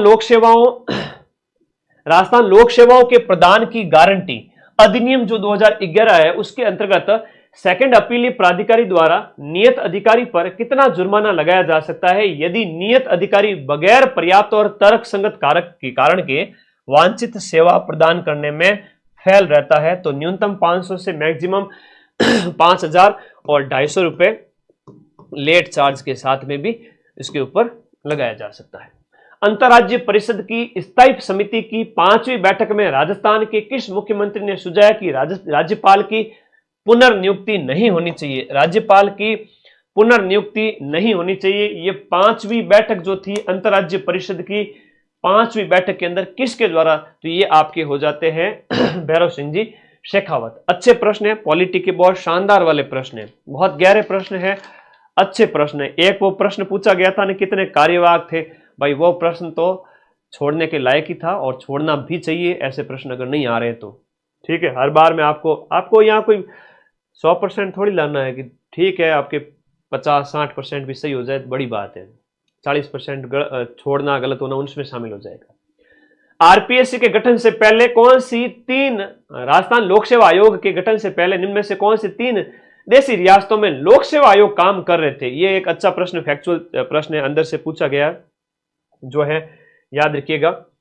जो है पहले यहां पर काम कर रहे थे, तो जयपुर, जोधपुर और बीकानेर 58 के अंदर बी हो जाएगा, जहां लोक सेवा आयोग पहले से ही काम कर रहे थे। राजस्थान राज्य विधिक सेवा प्राधिकरण भारत के संविधान के अनुच्छेद का परिणाम है 39A। डीपीएसपी के अंदर आप देखते हो तो 39 क या 39 क 59 के अंदर हो जाएगा 39A, क्लोज क नहीं, 39A, ठीक है, बी ऑप्शन है। अच्छा, मतलब आंसर भी, ऑप्शन भी बड़े नजदीक दिए गए हैं, ऑप्शन भी बड़े नजदीक दिए हैं। अब ऐसे प्रश्न है वो आरपीएससी पता नहीं क्या चाहती है, ये तो अच्छा प्रश्न है। हालांकि एक प्रश्न में सूरमा बनने की जरूरत भी नहीं है ना, एक प्रश्न में बड़े सूरमा बनो वो आवश्यक भी नहीं है, क्यों बनना है। तो सार्वजनिक नीति वाला क्वेश्चन नंबर जो है आपका 61, ये भी थोड़ा टिपिकल टाइप का ही था। तृणमूल गैर सरकारी संगठन के द्वारा, मैं कह रहा हूं इस पेपर में 25 क्वेश्चन 20 क्वेश्चन छोड़ने ही थे, 75-80 क्वेश्चन ही अटेम्प्ट करने थे, और उसमें से आपके कितने सही हो रहे हैं, 15 गलत है, 10 गलत है, वो कट ऑफ के अंदर ले जाएंगे आपको। इसकी सीटों की संख्या कम है तो कट ऑफ उसके अकॉर्डिंग ही जाएगी। थानेदार का पेपर हो तो बिल्कुल इसमें से 15 गलत हो जाए, अगर आपने ऐसे अटेम्प्ट किया है तो काट पीट आपके 65 ही सही बचे, 65 में से 120 नंबर आए, 120 में से भी नेगेटिव चले जाए तो 110 के आसपास, 105 के आसपास टॉपर के नंबर आए, ठीक है। हिंदी में बढ़त लेनी पड़ेगी, हिंदी में 170-75 तक का स्कोर करना पड़ेगा, तभी जाके आप 300 के करीब पहुंच पाओगे। और मैं तो कहता हूं थानेदार के अंदर इस बार तो जिसने भी 270 का आंकड़ा पास कर लिया वो बहुत सेफ हो जाएगा, इस बार मैं कह रहा हूं 1000 सीटों में। और 270-80 नंबर लाने वाले पूरे राजस्थान के अंदर 270-80 लोग भी नहीं मिलेंगे। मैं फिर से कह रहा हूं पूरे 250-300 बच्चे भी नहीं है पूरे राजस्थान में कि 280 नंबर 290 नंबर या उससे ज्यादा नंबर ले आए थानेदार के पेपर के अंदर। पिछली बार तो 300 से ऊपर काफी जनों के, 300 से ऊपर पिछली बार भी कम ही थे, है ना, खूब अफवाहें उड़ी ये वो, फिर भी 300 लोग भी नहीं थे। अब देख लो क्या लेवल है, क्या है, हकीकत यही है। तो तृणमूल गैर सरकारी संगठनों के द्वारा निम्नलिखित में से किस अधिकार को वास्तविक बनाने के लिए वॉइस ऑफ इंडिया नामक पोस्ट कार्ड अभियान छेड़ा गया था? सूचना का अधिकार, इसके लिए छेड़ा गया था, ठीक है। उसके बाद में यहां पर आपको, अब इस प्रश्न को आप अगर लैंग्वेज के साथ देखते हो तो आराम से इस प्रश्न आपके सॉल्व हो जाएंगे। लैंग्वेज के साथ थोड़ा सा देखिएगा, इसको थोड़ा लैंग्वेज के साथ देखिएगा। पिछली बार पेपर आउट हुआ था, तो पिछली बार पेपर आउट हुआ था तो 300 नंबर लाने वाले पूरे राजस्थान में 300 बच्चे भी नहीं थे। आउट कितना हुआ था, क्या हुआ था, वो तो राम जाने, लेकिन 300 नंबर लाने वाले पूरे राजस्थान के अंदर 300 स्टूडेंट भी नहीं थे, ये हकीकत है। तो फिर सबके आने चाहिए थे ना, है ना। तो थोड़ा बहुत तो हर भर्ती में चलता है, मुझे भी पता है। अब थोड़ा एसओजी भी एक्टिव हुई है, कई सारी चीजें हुई है थोड़ा बहुत, लेकिन हकीकत ये है, ठीक है। अगर आप में दम है, मेहनत करने की काबिलियत है, आप 290 ले आते हो, 280 ले आते हो, तो थानेदार की टॉप कैप है वो आपके सिर पे रहेगी, 2 स्टार आपके कंधों पे सजेंगे। 290 300 290 300 उसके करीब पहुंच जाओ। और उसका एक ही तरीका है कि माइंड मैप का वीडियो कोर्स और ये 2 किताब है। ज्यादा पढ़ना है तो पढ़ लो, फिर मुझे मत कहना कि सर रिवीजन हुआ नहीं, ये 2 किताब है। एटलीस्ट इंडिया जी के, राजस्थान जी के तो आपका अच्छा होना ही चाहिए 65 क्वेश्चन सही करने के लिए। फिर करंट मेरे भरोसे छोड़ दो, मैं करंट करवा दूंगा, और मैथ रीजनिंग थोड़ी अच्छी करनी पड़ेगी आपको। तो यहां पर बात हो रही है नीति आयोग की, तो नीति संधान है, भारत निर्वाचन है, मानवाधिकार है, तो ह्यूमन राइट हो गया, ए के सामने बी हो गया, ए के सामने बी सिर्फ यहां पर है, और बी के सामने ए होगा, माई वोट मैटर्स सतर्कता आयोग का है, इसमें आपका निर्वाचन का हो जाएगा, निर्वाचन का हो जाएगा विजयी वाणी। तो इस प्रकार क्वेश्चन नंबर जो 63 है उसका ऑप्शन बी ही होगा, 2 का ए होगा और 3 का है वो डी होगा। सामुदायिक विकास कार्यक्रम जो 1952 में देश की आजादी के बाद में स्टार्ट हुआ था, उसकी बात इन्होंने कही है। और ऐसा आजादी के बाद का भारत है वो आपके इंडियन हिस्ट्री के सिलेबस में है, तो आपको ऐसा नहीं है कि वो आउट ऑफ सिलेबस दे दी चीज, आउट ऑफ सिलेबस नहीं है। तो सामुदायिक विकास कार्यक्रम 1952 में स्टार्ट हुआ था और ग्रामीण भारत में सामाजिक आर्थिक जो रूपांतरण के लिए पहला कार्यक्रम स्टार्ट किया गया था। लोगों की सहभागिता के लिए बॉटम अप दृष्टिकोण अपनाया गया था इसमें नहीं, और इसमें निर्वाचित प्रतिनिधियों के माध्यम से जन सहभागिता सुनिश्चित की गई थी। ये भी कथन गलत है। तो ऑप्शन नंबर ए और बी, यानी कि इसमें बी ऑप्शन सही है। तो केवल और केवल आपको सिर्फ इतना सा पता होना चाहिए कि अगला क्वेश्चन देखिएगा। केवल सामुदायिक जो आपका कार्यक्रम है वो 1952 का हो गया, केवल इतना पढ़ना पर्याप्त नहीं, उसके अंदर की बातें भी पता होनी चाहिए। ओके, फिर है कि भारतीय संविधान की आधारभूत संरचना, आधारभूत जो ढांचा है उसके बारे में कौन सा कथन सही नहीं है। 1973 का जो हम बात करें, केशवानंद भारती विवाद है, उसकी बात करें तो आधारभूत संरचना का सिद्धांत भारतीय संविधान के सम्मुख कथन कौन सा गलत है कह रहा है। संसद की सर्वोच्चता, ये कथन है वो इसमें गलत है, क्योंकि इसमें यह कहा गया था कि संविधान इसमें सर्वोच्च है और वो संसद की जो बनाएगी अधिकारों उसको सीमित कर सकता है। संसद को सीमित कर सकता है कौन? संविधान। तो संविधान की सर्वोच्चता की बात कही गई थी केशवानंद भारती 1973। राज्य पुनर्गठन अधिनियम के द्वारा कितने प्रकार के राज्यों का समावेशन किया गया था? तो ये राज्य पुनर्गठन अधिनियम जब लाया गया था 1950 के दशक के अंदर, तो क्या हुआ था कि 4 प्रकार के स्टेट पहले चलते थे, ए, बी, सी और डी। जब एकीकरण पढ़ते हो आप इंडिया का, तब उसमें ये करवाते हैं, कोई बड़ी बात नहीं है। पीछे वाला क्वेश्चन भी कर सकते हो। जेपी नारायण ने जो सावयव लोकतंत्र का निहितार्थ, जेपी नारायण का सावयव लोकतंत्र, ये देश की आजादी के बाद का जो भारत है, जो आप 12वीं की एनसीईआरटी किताब में पढ़ते हो पॉलिटिकल साइंस के अंदर, वैसे उसको हम ऐप में पढ़ा देंगे, कोई जो कंटेंट पढ़ाते हैं एनसीईआरटी से ही पढ़ाते हैं, तो कोई कंटेंट वो जेपी नारायण का सावयव लोकतंत्र के बारे में पूछा गया क्वेश्चन है, क्वेश्चन नंबर 77। परमाणविक समाज की बात इसमें कही गई है। क्वेश्चन नंबर 68 जो है ये आपका कौन सा किस सूची का विषय है, थोड़ा इसको मिलान करना पड़ेगा। क्वेश्चन नंबर 69 जो है यहां पर तो अधिनियम जरूर दिए जाएंगे। आरपीएससी का फेवरेट क्वेश्चन है, चाहे फर्स्ट ग्रेड है, सेकंड ग्रेड है, आरपीएससी के ऐसे प्रश्न दिए जाते हैं। ठीक है, हाँ जी।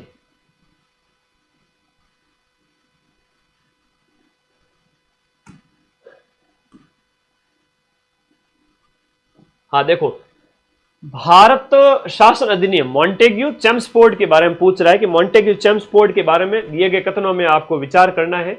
ये 1919 के अंतर्गत जो आपके प्रांतों को विधायी शक्तियां केंद्र से प्रत्यायोजन द्वारा प्राप्त हुई, जो द्वैध शासन व्यवस्था की यहां पर शुरुआत हुई थी, और ये शक्तियों का जो बंटवारा है 1935 की विशेषता है।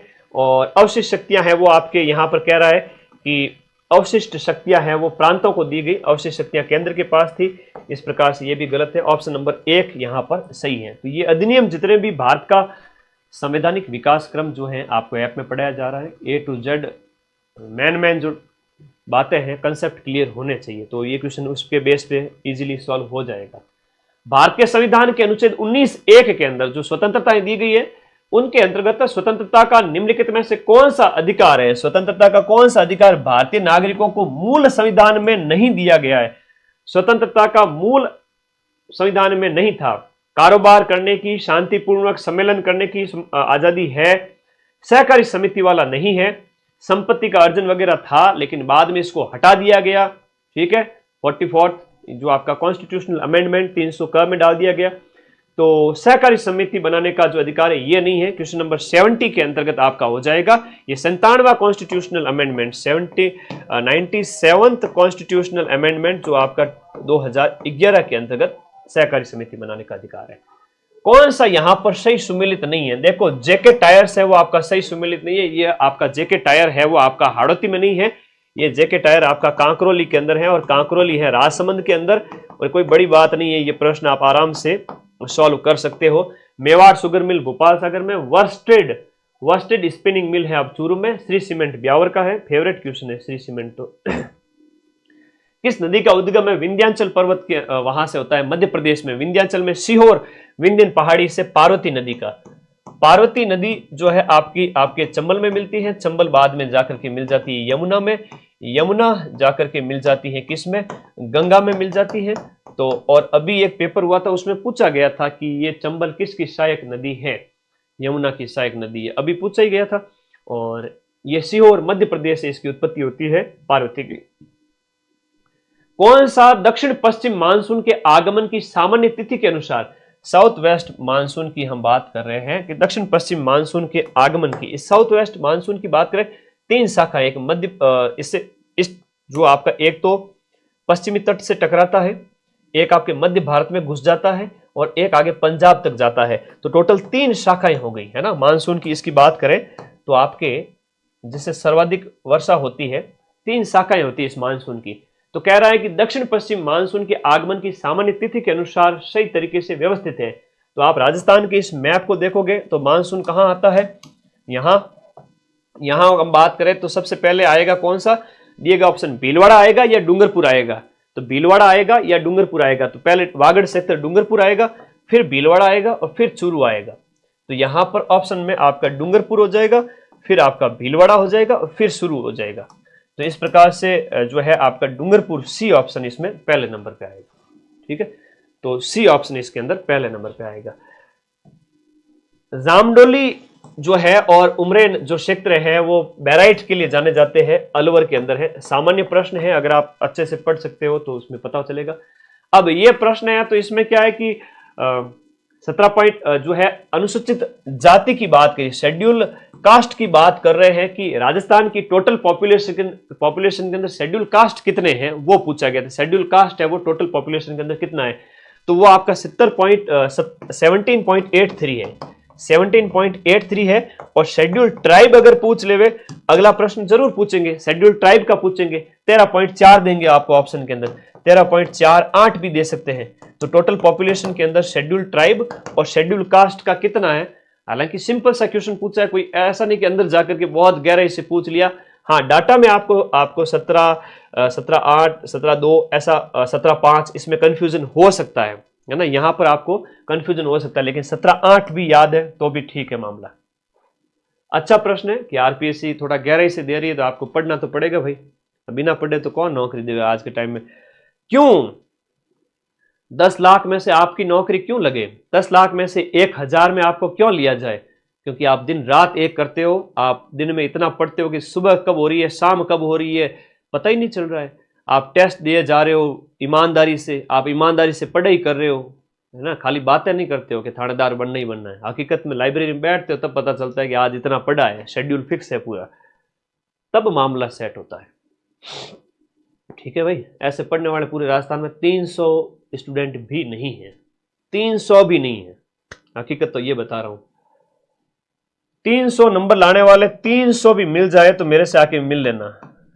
300 नंबर छोड़ो, 280 रहेंगे इस बार तो सेफ स्कोर 280। तो 280 प्लस 290 प्लस लाने वाले 280 लोग भी नहीं मिलेंगे पूरे राजस्थान में। और फिर कहते हैं गुरुजी कंपटीशन टफ है, थोड़ा पढ़ लो ताकि ये आ जाए आपके हिंदी के बेस पे। हिंदी में रटने वाली चीजें रट डालिए। माइंड मैप की जो हिंदी की पुस्तक है उसमें बहुत ज्यादा उदाहरण आपसे दिए गए। आपके पास भले दूसरी किताब होगी, लेकिन आपको माइंड मैप की जो हिंदी की पुस्तक है ना, वो आप हर बच्चे के पास होनी चाहिए जो थानेदार की तैयारी कर रहे हैं। उसमें हमारे बहुत बढ़िया बढ़िया उदाहरण डाले हुए, किसी भी किताब की तुलना में बहुत ज्यादा। भले ही आप एक किताब रखो, लेकिन वो किताब जरूर रखना। देखो ये किया जा सकता है कि मैसा का पठार आप चित्तौड़गढ़ के अंदर देखते हो, कह रहे हैं कि कौन कौन सुमेलित है। मैसा पठार चित्तौड़गढ़, मैसा के पठार पर चित्रांगद मौर्य ने इसका निर्माण करवाया था, 7वीं 8वीं शताब्दी में हम पढ़ते हो। और फिर शाहबाद की उच्च भूमि हम पढ़ते हैं, शाहबाद उच्च भूमि है, डग गंगदर वगैरह है, बार बार आते हैं। ठीक है, तो शाहबाद है तो हम जनजातियों के संदर्भ में पढ़ते हैं, 12 के अंदर है गुरुजी। ये कहां पर है? ये 12 के अंदर है। तो ये तो सुमेलित नहीं हुआ गुरुजी, मैसा पठार सुमेलित है। तो ऑप्शन डी तो सुमेलित नहीं है, बी सुमेलित है, डी वाला है वो आपका सुमेलित नहीं है। तो बचा कौन सा? 2 या फिर 3 में से एक होगा। तो 50-50 वाला मामला जहां कहीं भी हो ना, वहां रिस्क लेनी है थानेदार के पेपर में हो चाहे कोई भी पेपर हो, 50-50 में रिस्क ले लो, बाकी एलिमिनेट कर लो। डी तो हो गई नहीं, क्योंकि शाहबाद को आप बहुत बार पढ़ते हो। अच्छा, शाहबाद वाला तो मैं आपको कई बार पढ़ाता हूं कि भाई जो कंजर्वेशन रिजर्व है लेटेस्ट, उसमें भी शाहबाद वाला पढ़ाते हैं। तो दिमाग में होना चाहिए कि शाहबाद 12 के अंदर है, भले ये आपका जो भौतिक विभाग है राजस्थान के उसमें से पूछा गया प्रश्न है। तो ये चंदवाड़ी नया है, तो बिल्कुल नया है तो रट लीजिए। चंदवाड़ी है वो कोटा के अंदर है। चंदवाड़ी जो भौतिक आकृति की बात करें, चंदवाड़ी कोटा के अंदर आ जाएगी, ये भी गलत हो गया इस प्रकार से यहां पर। और उसके बाद में आपका शाहबाद बारा के अंदर हो गया। तो इस प्रकार से ए ऑप्शन इसके अंदर गलत हो गया, ए भी गलत है, डी भी गलत है, झालावाड़ भी गलत है। तो अच्छा, इसमें कौन सा ए गलत हो गया? लो, ए गलत हो गया, तो बचा कौन सा? बी और सी। ए गलत होते ही आंसर आ गया। ठीक है, ओके। अब देखो, अब इस प्रश्न को देख करके अगर डर रहे हो ना, तो पढ़ाई से प्यार करना सीख जाओ। राजस्थान कुछ नहीं करना, एक मैप लेना है ना। हम अगर बात करें इसके अंदर, अगर जो है पासेस ऑफ इंडिया, थोड़ा सा अगर ईमानदारी से कोई भी ज्योग्राफी में आप चीज पढ़ रहे हो, हम पास दर्रे अपने को पढ़ने हैं। दर्रे अगर अपने को पढ़ने हैं ना, तो भाई दर्रे इंडिया के जो है दर्रे आपको पढ़ने हैं। तो दर्रे आपको पढ़ने हैं, तो ये ये देखो, ये सीधी सी बात है। यहां पर जो दिया गया है, खैर इस मैप को अच्छे से देखोगे ना तब समझ में आएगा। ये कहाँ क्लिक हो गया पता नहीं। जो है दर्रे इसमें पूछे गए हैं। अरे भाई खुल जा। तो दर्रे दिए गए हैं, दर्रे आपको अच्छे से आने चाहिए। बहुत सिंपल सी बात है ना। जैसे हम बात करें यहां पर जो दर्रे दिए गए उसमें कि जेलेपला सिपकिला पहले आएगा या लिपू दर्रा पहले आएगा या जेलेपला आएगा। तो सिपकिला की बात करें, सिपकली कहाँ है? चिपकली गुरुजी हिमाचल में है, चिपकली हिमाचल में है। और जेलेपला की बात करें, जेलेपला सिक्किम में, ये रहा, यहाँ जेलेप है, यहाँ आपका सिपकी है, सिपकी हिमाचल प्रदेश में है। तो सिपकी पहले आएगा। और लिपू की बात करें, लिपू लेक दर्रा, तो लिपू लेक उत्तराखंड के अंदर है। तो पहले सिपकी आएगी, फिर लिपू आएगा, फिर जेलेप आएगा। सिलजा सिलजा सिलजा, फटा हुआ सिलजा, जल्दी से सिलजा।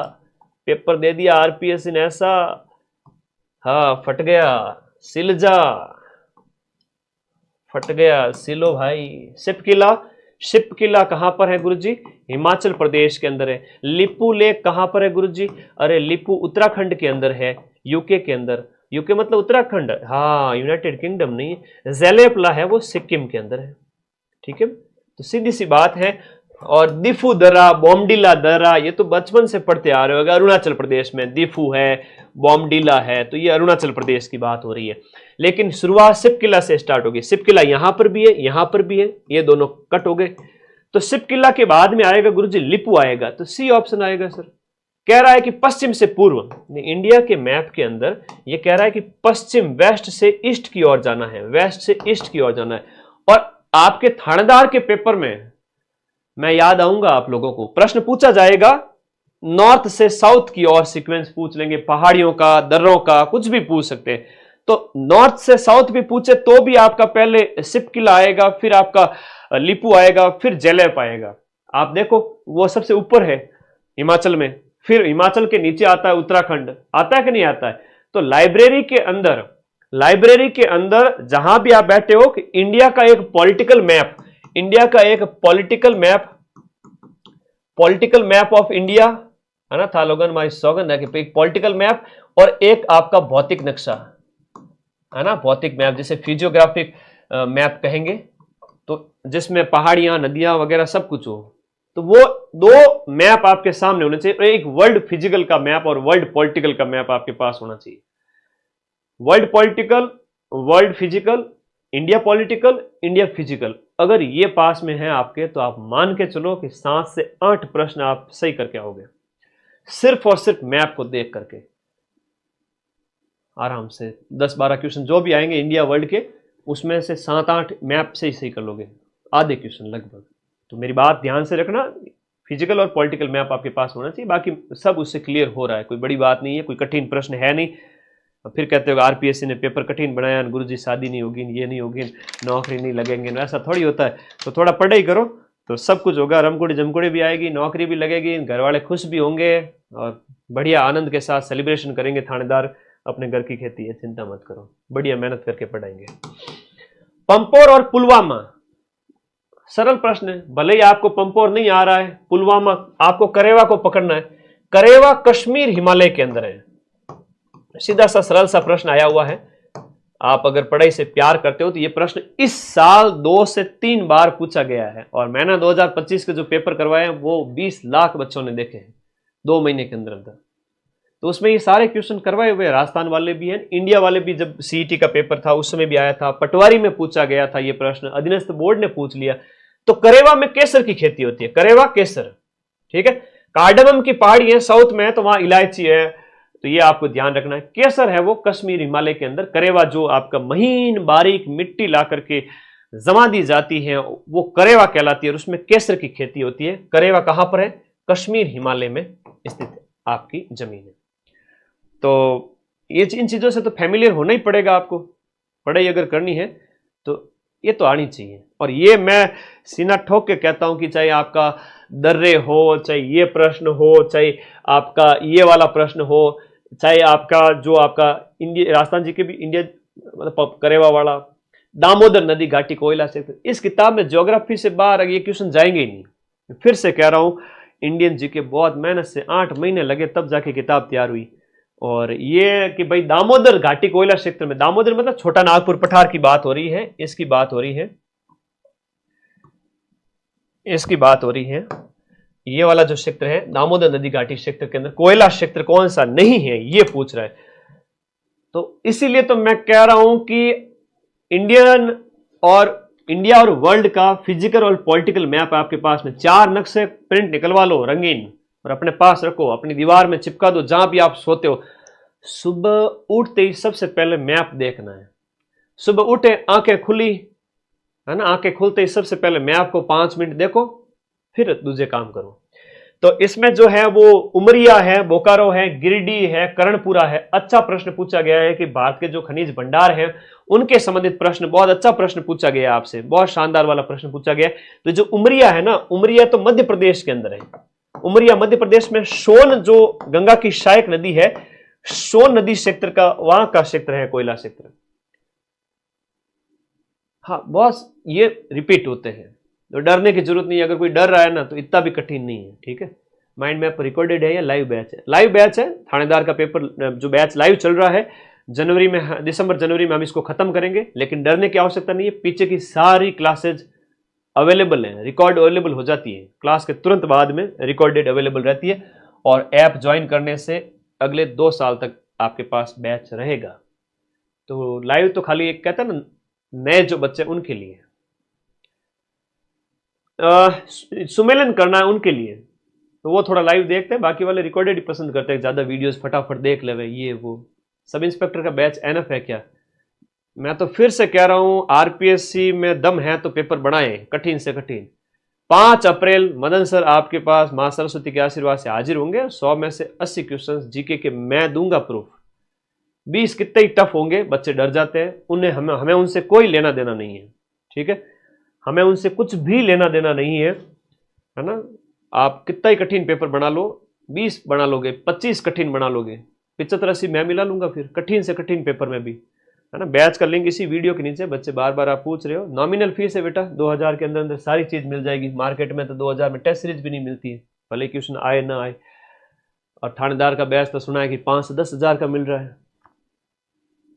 ओके मेरे बच्चों, यहां पर पूछा है कि कागज मिल है और अवस्थिति है, बल्लारपुर है और नौहाटी है, ब्रजराज नगर है और राजमुंद्री है। ये सीधी सी चीजें इंडिया जी के रामबाण में दी हुई है। आपको थानेदार का बैच लेना है लेकिन नोट्स नहीं बनाने। क्या बात कर रहे हो गुरुजी, थानेदार का बैच लेना, नोट्स नहीं बनाने? नहीं बनाने, ये दोनों किताबें पर्याप्त है, ये नोट्स ही तो है और क्या है। राजस्थान जी के, इंडिया जी के, हिम्मत है तो ये 500 पेज याद करके दिखाओ अगले 3 महीने के अंदर। और इसमें से 65 में से 55 क्वेश्चन इंडिया जी के, राजस्थान जी के। मेरी जिम्मेदारी है कि मैं आपको उसमें से मिला के दिखा दूं किताब में से। तो पढ़ो भाई, बैच और किताब दोनों पढ़ोगे, बहुत फायदा मिलेगा।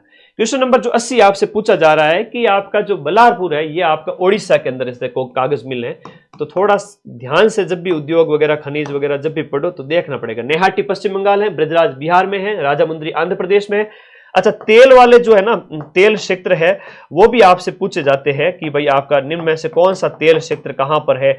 आरपीएससी सेकंड ग्रेड में उसका तो पूर्व से पश्चिम की ओर क्रम पूछ लिया और फिर कहते गुरुजी पेपर बहुत टफ आया। क्यों भाई?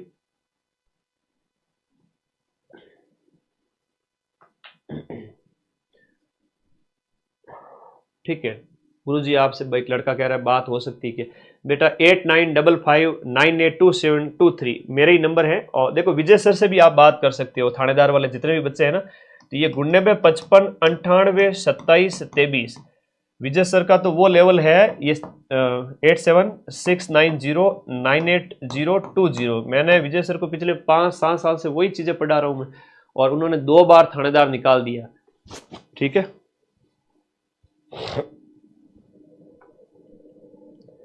विजय सर ने तो 2 बार थानेदार निकाल दिया। अगर इनकी भर्ती को कुछ, मैं तो चाहता हूं कि ईमानदार है वो बढ़िया मेहनत से लगे रहे, और बाई चांस कुछ होता है तो वो तीसरी बार भी निकाल रहे हैं, कोई बड़ी बात नहीं है। ठीक है, तो उनका वो टारगेट रहा ही नहीं। एक टाइम था जब हमें नौकरी की आवश्यकता थी कि पढ़ना था, अब वो सीधा आगे आगे के लिए जाएंगे, आरएएस के लिए, एसडीएम है, डिप्टी है, उसकी तैयारी करके वो निकालेंगे। थानेदार पे थोड़ी बैठे रहेंगे कि बार बार थानेदार बन गए।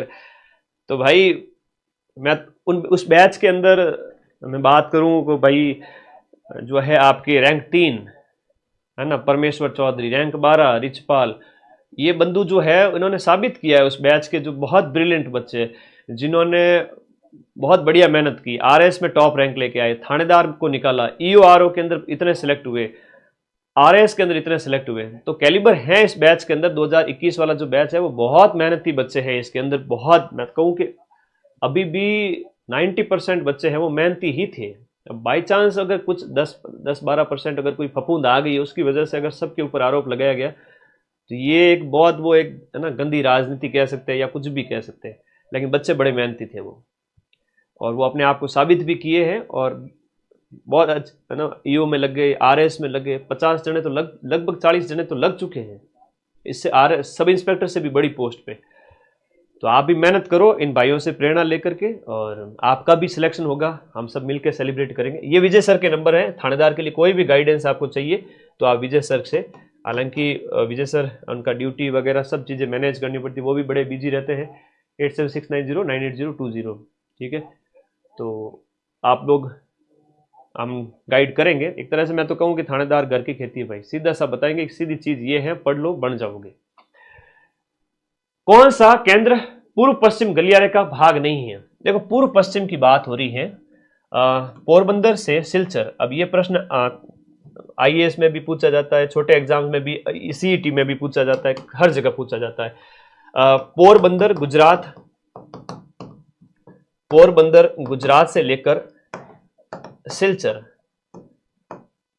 आप मेहनत करें, जरूरी नहीं है कि मतलब हर बार ही पेपर ये लीक हो, ये हो, वो हो, कितना होगा, 50-100 के पास जाए, कुछ भी हुआ, लेकिन मेहनती बच्चे भी तो सिलेक्ट हुए। आपकी भर्ती में भी ऐसा हो गया तो गुरुजी इस बार वाली में तो क्या हो जाएगा, आप मेहनती हैं तो आपका सिलेक्शन हो जाएगा। बाकी तो संस्थाएं बनी हुई हैं, वो अपना काम निभाएगी, फर्ज निभाएगी, काम करेगी। तो पोरबंदर से सिलचर के बीच में यहाँ पर दिए गए में वाराणसी नहीं है। अब इसके लिए आपको पॉलिटिकल मैप भी पता होना चाहिए।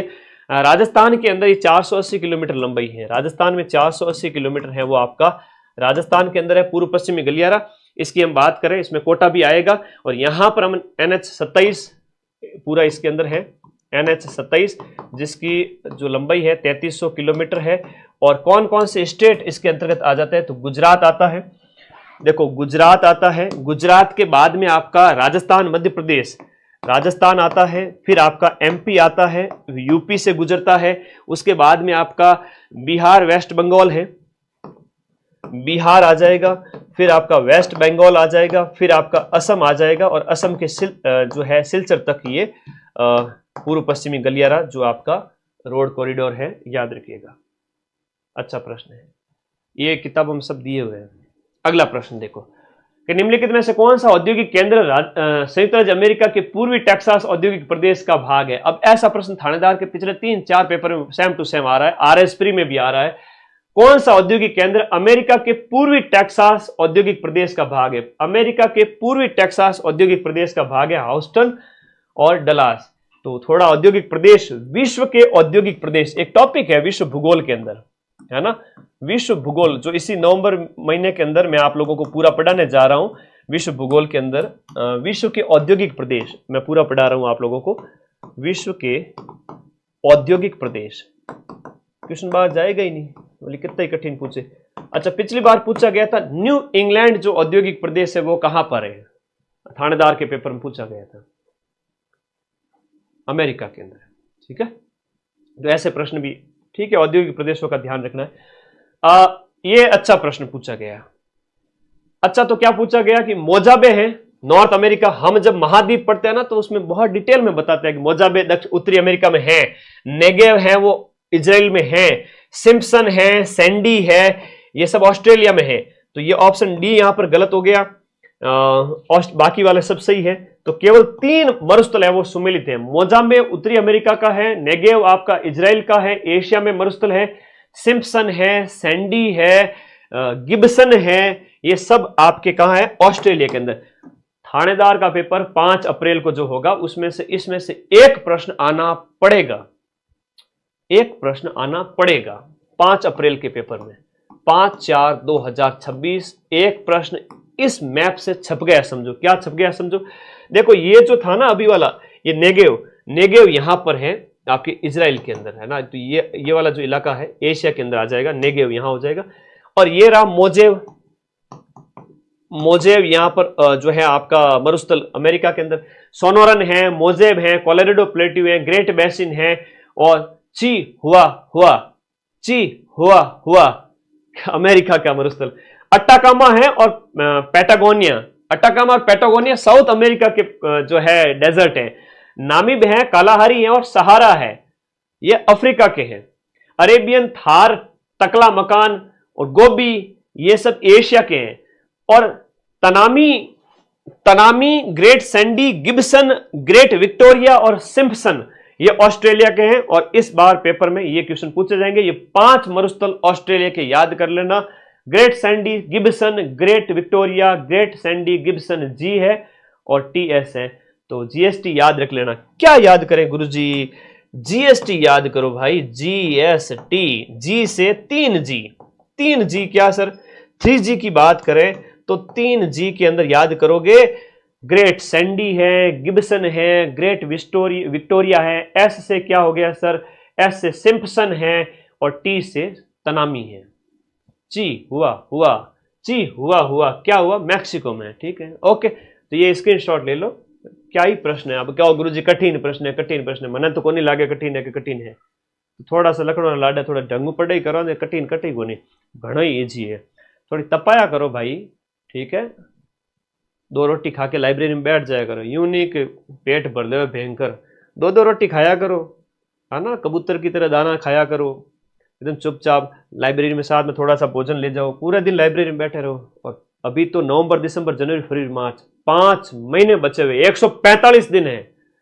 अभी 0 लेवल से करोगे तो भी थानेदार बना दूंगा आप, मैं गाइड कर सकता हूं, ऐप में से कह सकता हूं कि आरपीएससी के पेपर में 80% मिल जाएंगे, लेकिन पढ़ना आपके हिस्से है। कौन सा विश्व का जैव विविधता हॉटस्पॉट नहीं है, तो जैव विविधता हॉटस्पॉट में अलास्का अमेरिका का जो है वो नहीं है। 1000 धुआरों की घाटी वगैरह यहां पर पाई जाती है, 1000 धुआरे हैं वो आपके यहाँ के फेमस हैं, जो आपके जमीन में से निकलते रहते हैं। वर्ल्ड के जो हॉटस्पॉट है, अब इसके लिए गूगल करना है, वर्ल्ड के हॉटस्पॉट सर्च करना है, एक सीधा सा मैप यहां आपके सामने खुल जाएगा। वर्ल्ड के हॉटस्पॉट सीधा मैप खुलेगा सामने, उसमें काकेकस है जो रसिया यूरोप की सीमा पर है, कैलेडोनिया है, मेडागास्कर और हिंद महासागर द्वीप है, अफ्रीका वाला हो गया मेडागास्कर। बहुत ज्यादा जीव जंतु वहां पाए जाते हैं। सुमेलित कौन सा नहीं है, देखो यहां पर आपको बताना है कि महासागरीय जलमार्ग है, और जलमार्ग आपके सिलेबस में है वर्ल्ड ज्योग्राफी में, और बंदरगाह है। कौन सा बंदरगाह सुमेलित नहीं है, पार प्रशांत में, पार पैसिफिक में मनीला है फिलीपींस का, उत्तर अटलांटिक में लिस्बन है, स्वेज नहर में डाकर नहीं है, और साउथ अटलांटिक का मोंटेवीडियो है। तो क्वेश्चन 85 का पोर्ट सईद और पोर्ट स्वेज पोर्ट है ना, पोर्ट सईद और जो आपका दूसरा वाला है जो आपका स्वेज पोर्ट।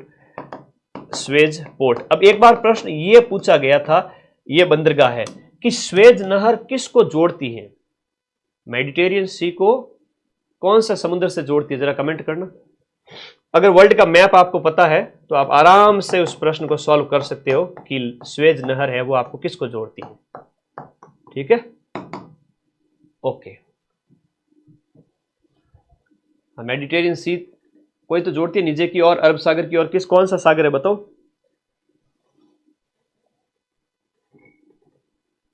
ओके।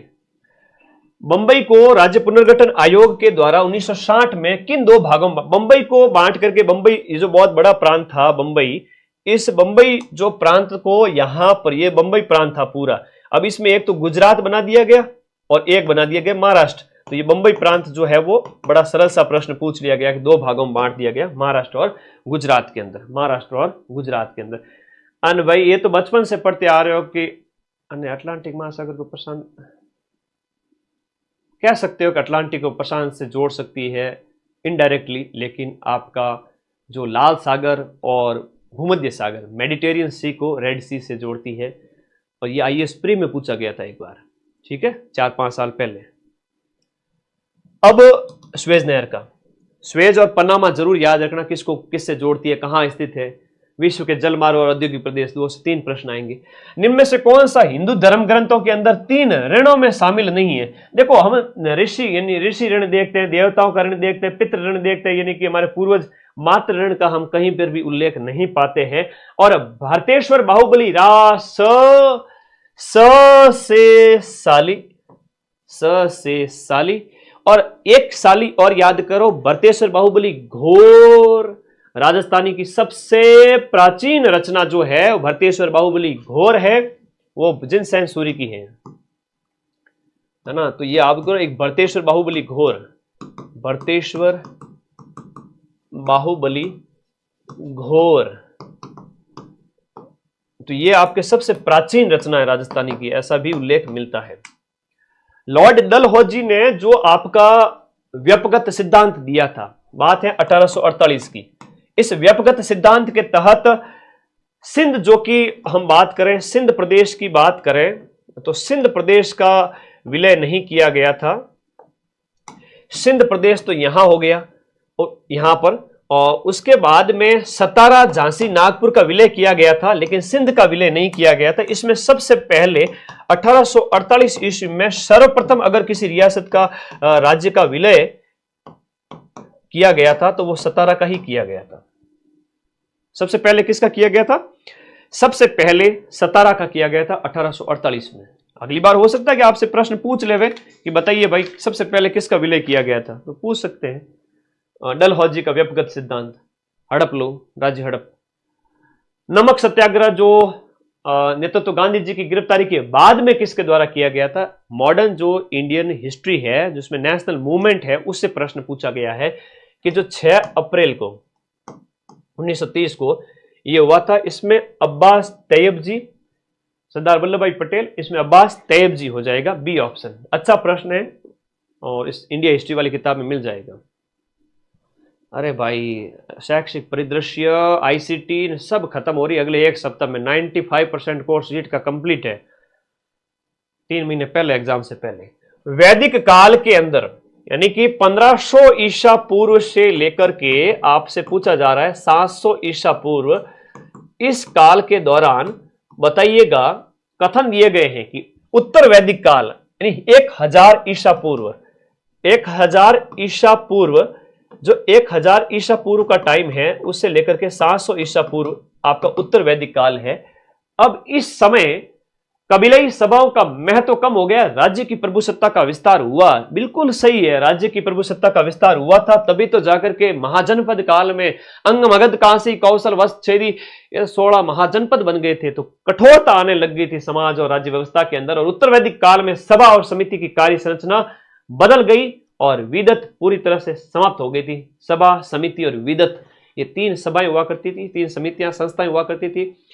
और ये प्रश्न ऋग्वेदिक काल के अंदर पूछे जाते हैं कि सभा न्याय से संबंधित है, समिति है किससे संबंधित है, सभा किससे संबंधित है। ये प्रश्न भी वापस से पूछे जाएंगे, याद रखना। क्वेश्चन नंबर जो 91 है उसके अंदर दोनों ही कथन सही है। सरल सा था अगर आप वैदिक काल को पढ़ते हो तब। निम्न में से कौन सा सुमेलित नहीं है दिए गए में? कंजर है चक्री नृत्य, कंजर जाति के लोग चक्री नृत्य करते हैं, कंजर चक्री नृत्य करते हैं। और 13 ताली कामड़ जाति की महिलाएं रामदेव जी की आराधना में करती है ना। बाबा रामदेव जी ने जो नया पंथ चलाया था उसमें वो उन वर्ग की महिलाओं के द्वारा। अग्नि नृत्य कतरिया सर जसनाथ जी का है, जसनाथ जी से संबंधित और प्रश्न 2 इस क्लास में इस पेपर में पूछे गए थे। फड़ नृत्य आपका कालबेलियों का नहीं है, कालबेलियों का तो बाईपास है, कालबेलियों की तो बाईपास है। और बाईपास मतलब यहां पर होता है बागड़िया, इंडोनी, पणियारी और शंकरिया, ये कालबेलियों के नृत्य हैं। पछेवड़ा क्या है? एक मोटी सूती की शॉल होती है जो पुरुषों का परिधान है, सर्दियों में बचने के लिए जो शॉल धारण की जाती है वो पछेवड़ा है। राजस्थान की इस हिस्ट्री कल्चर वाली बुक में दिया हुआ है पछेवड़ा, कोई बड़ी बात नहीं। फड़ है वो कपड़े की चित्रांकन होती है। कौन सा संत है? वो संत जसनाथ जी से। कौन सा स्थान संत जसनाथ जी से संबंधित नहीं है? तो ये अच्छा प्रश्न दिया, बहुत बढ़िया क्वेश्चन दिया गया। गोरखमालिया में जहां इन्होंने 12 साल तक धुनी रमाई थी एकदम मौन धारण करके, ये अच्छा प्रश्न है। गोरखमालिया है, भागथली है, कतरियासर है, पोलावास है, बहुत प्यारा क्वेश्चन दिया गया। क्वेश्चन नंबर 94 जो आपका यहां पर दिए गए प्रश्न में जो आपका पोलावास, कतरियासर, भागथली है ना, 94 के अंदर भागथली ऑप्शन इससे संबंधित नहीं है। ठीक है।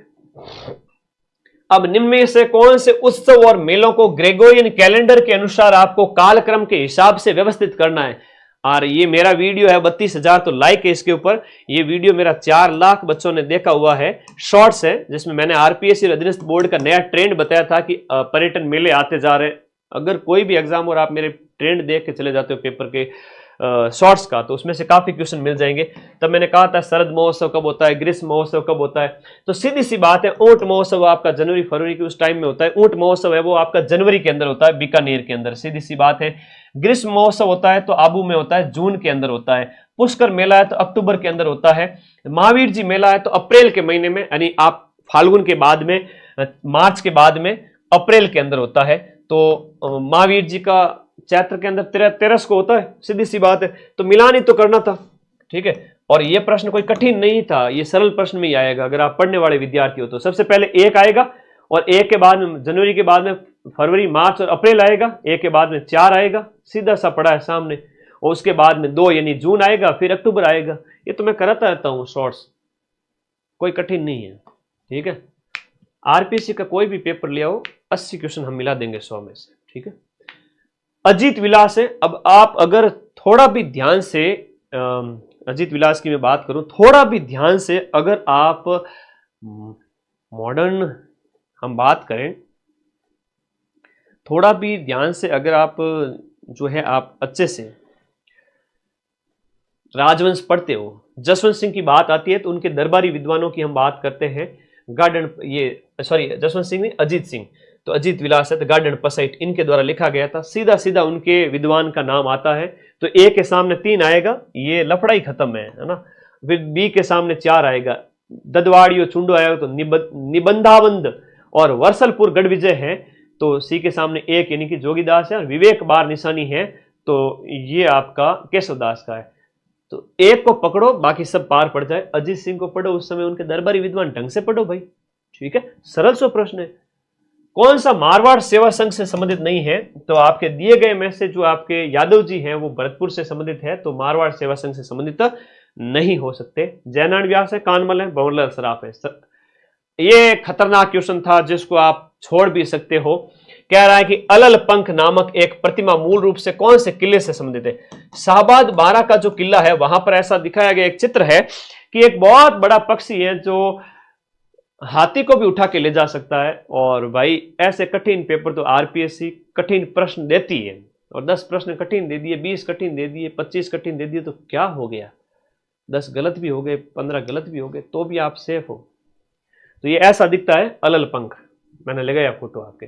कौन सा चित्रकार जयपुर के महाराजा प्रताप सिंह के दरबार में नहीं था? सवाई प्रताप सिंह के दरबार में मोहम्मद शाह नहीं था, जो जयसिंह सेकंड के और ईश्वरी सिंह के दरबार में था। जयसिंह सेकंड कहो या सवाई जयसिंह कहो, ये आपको याद रखना है।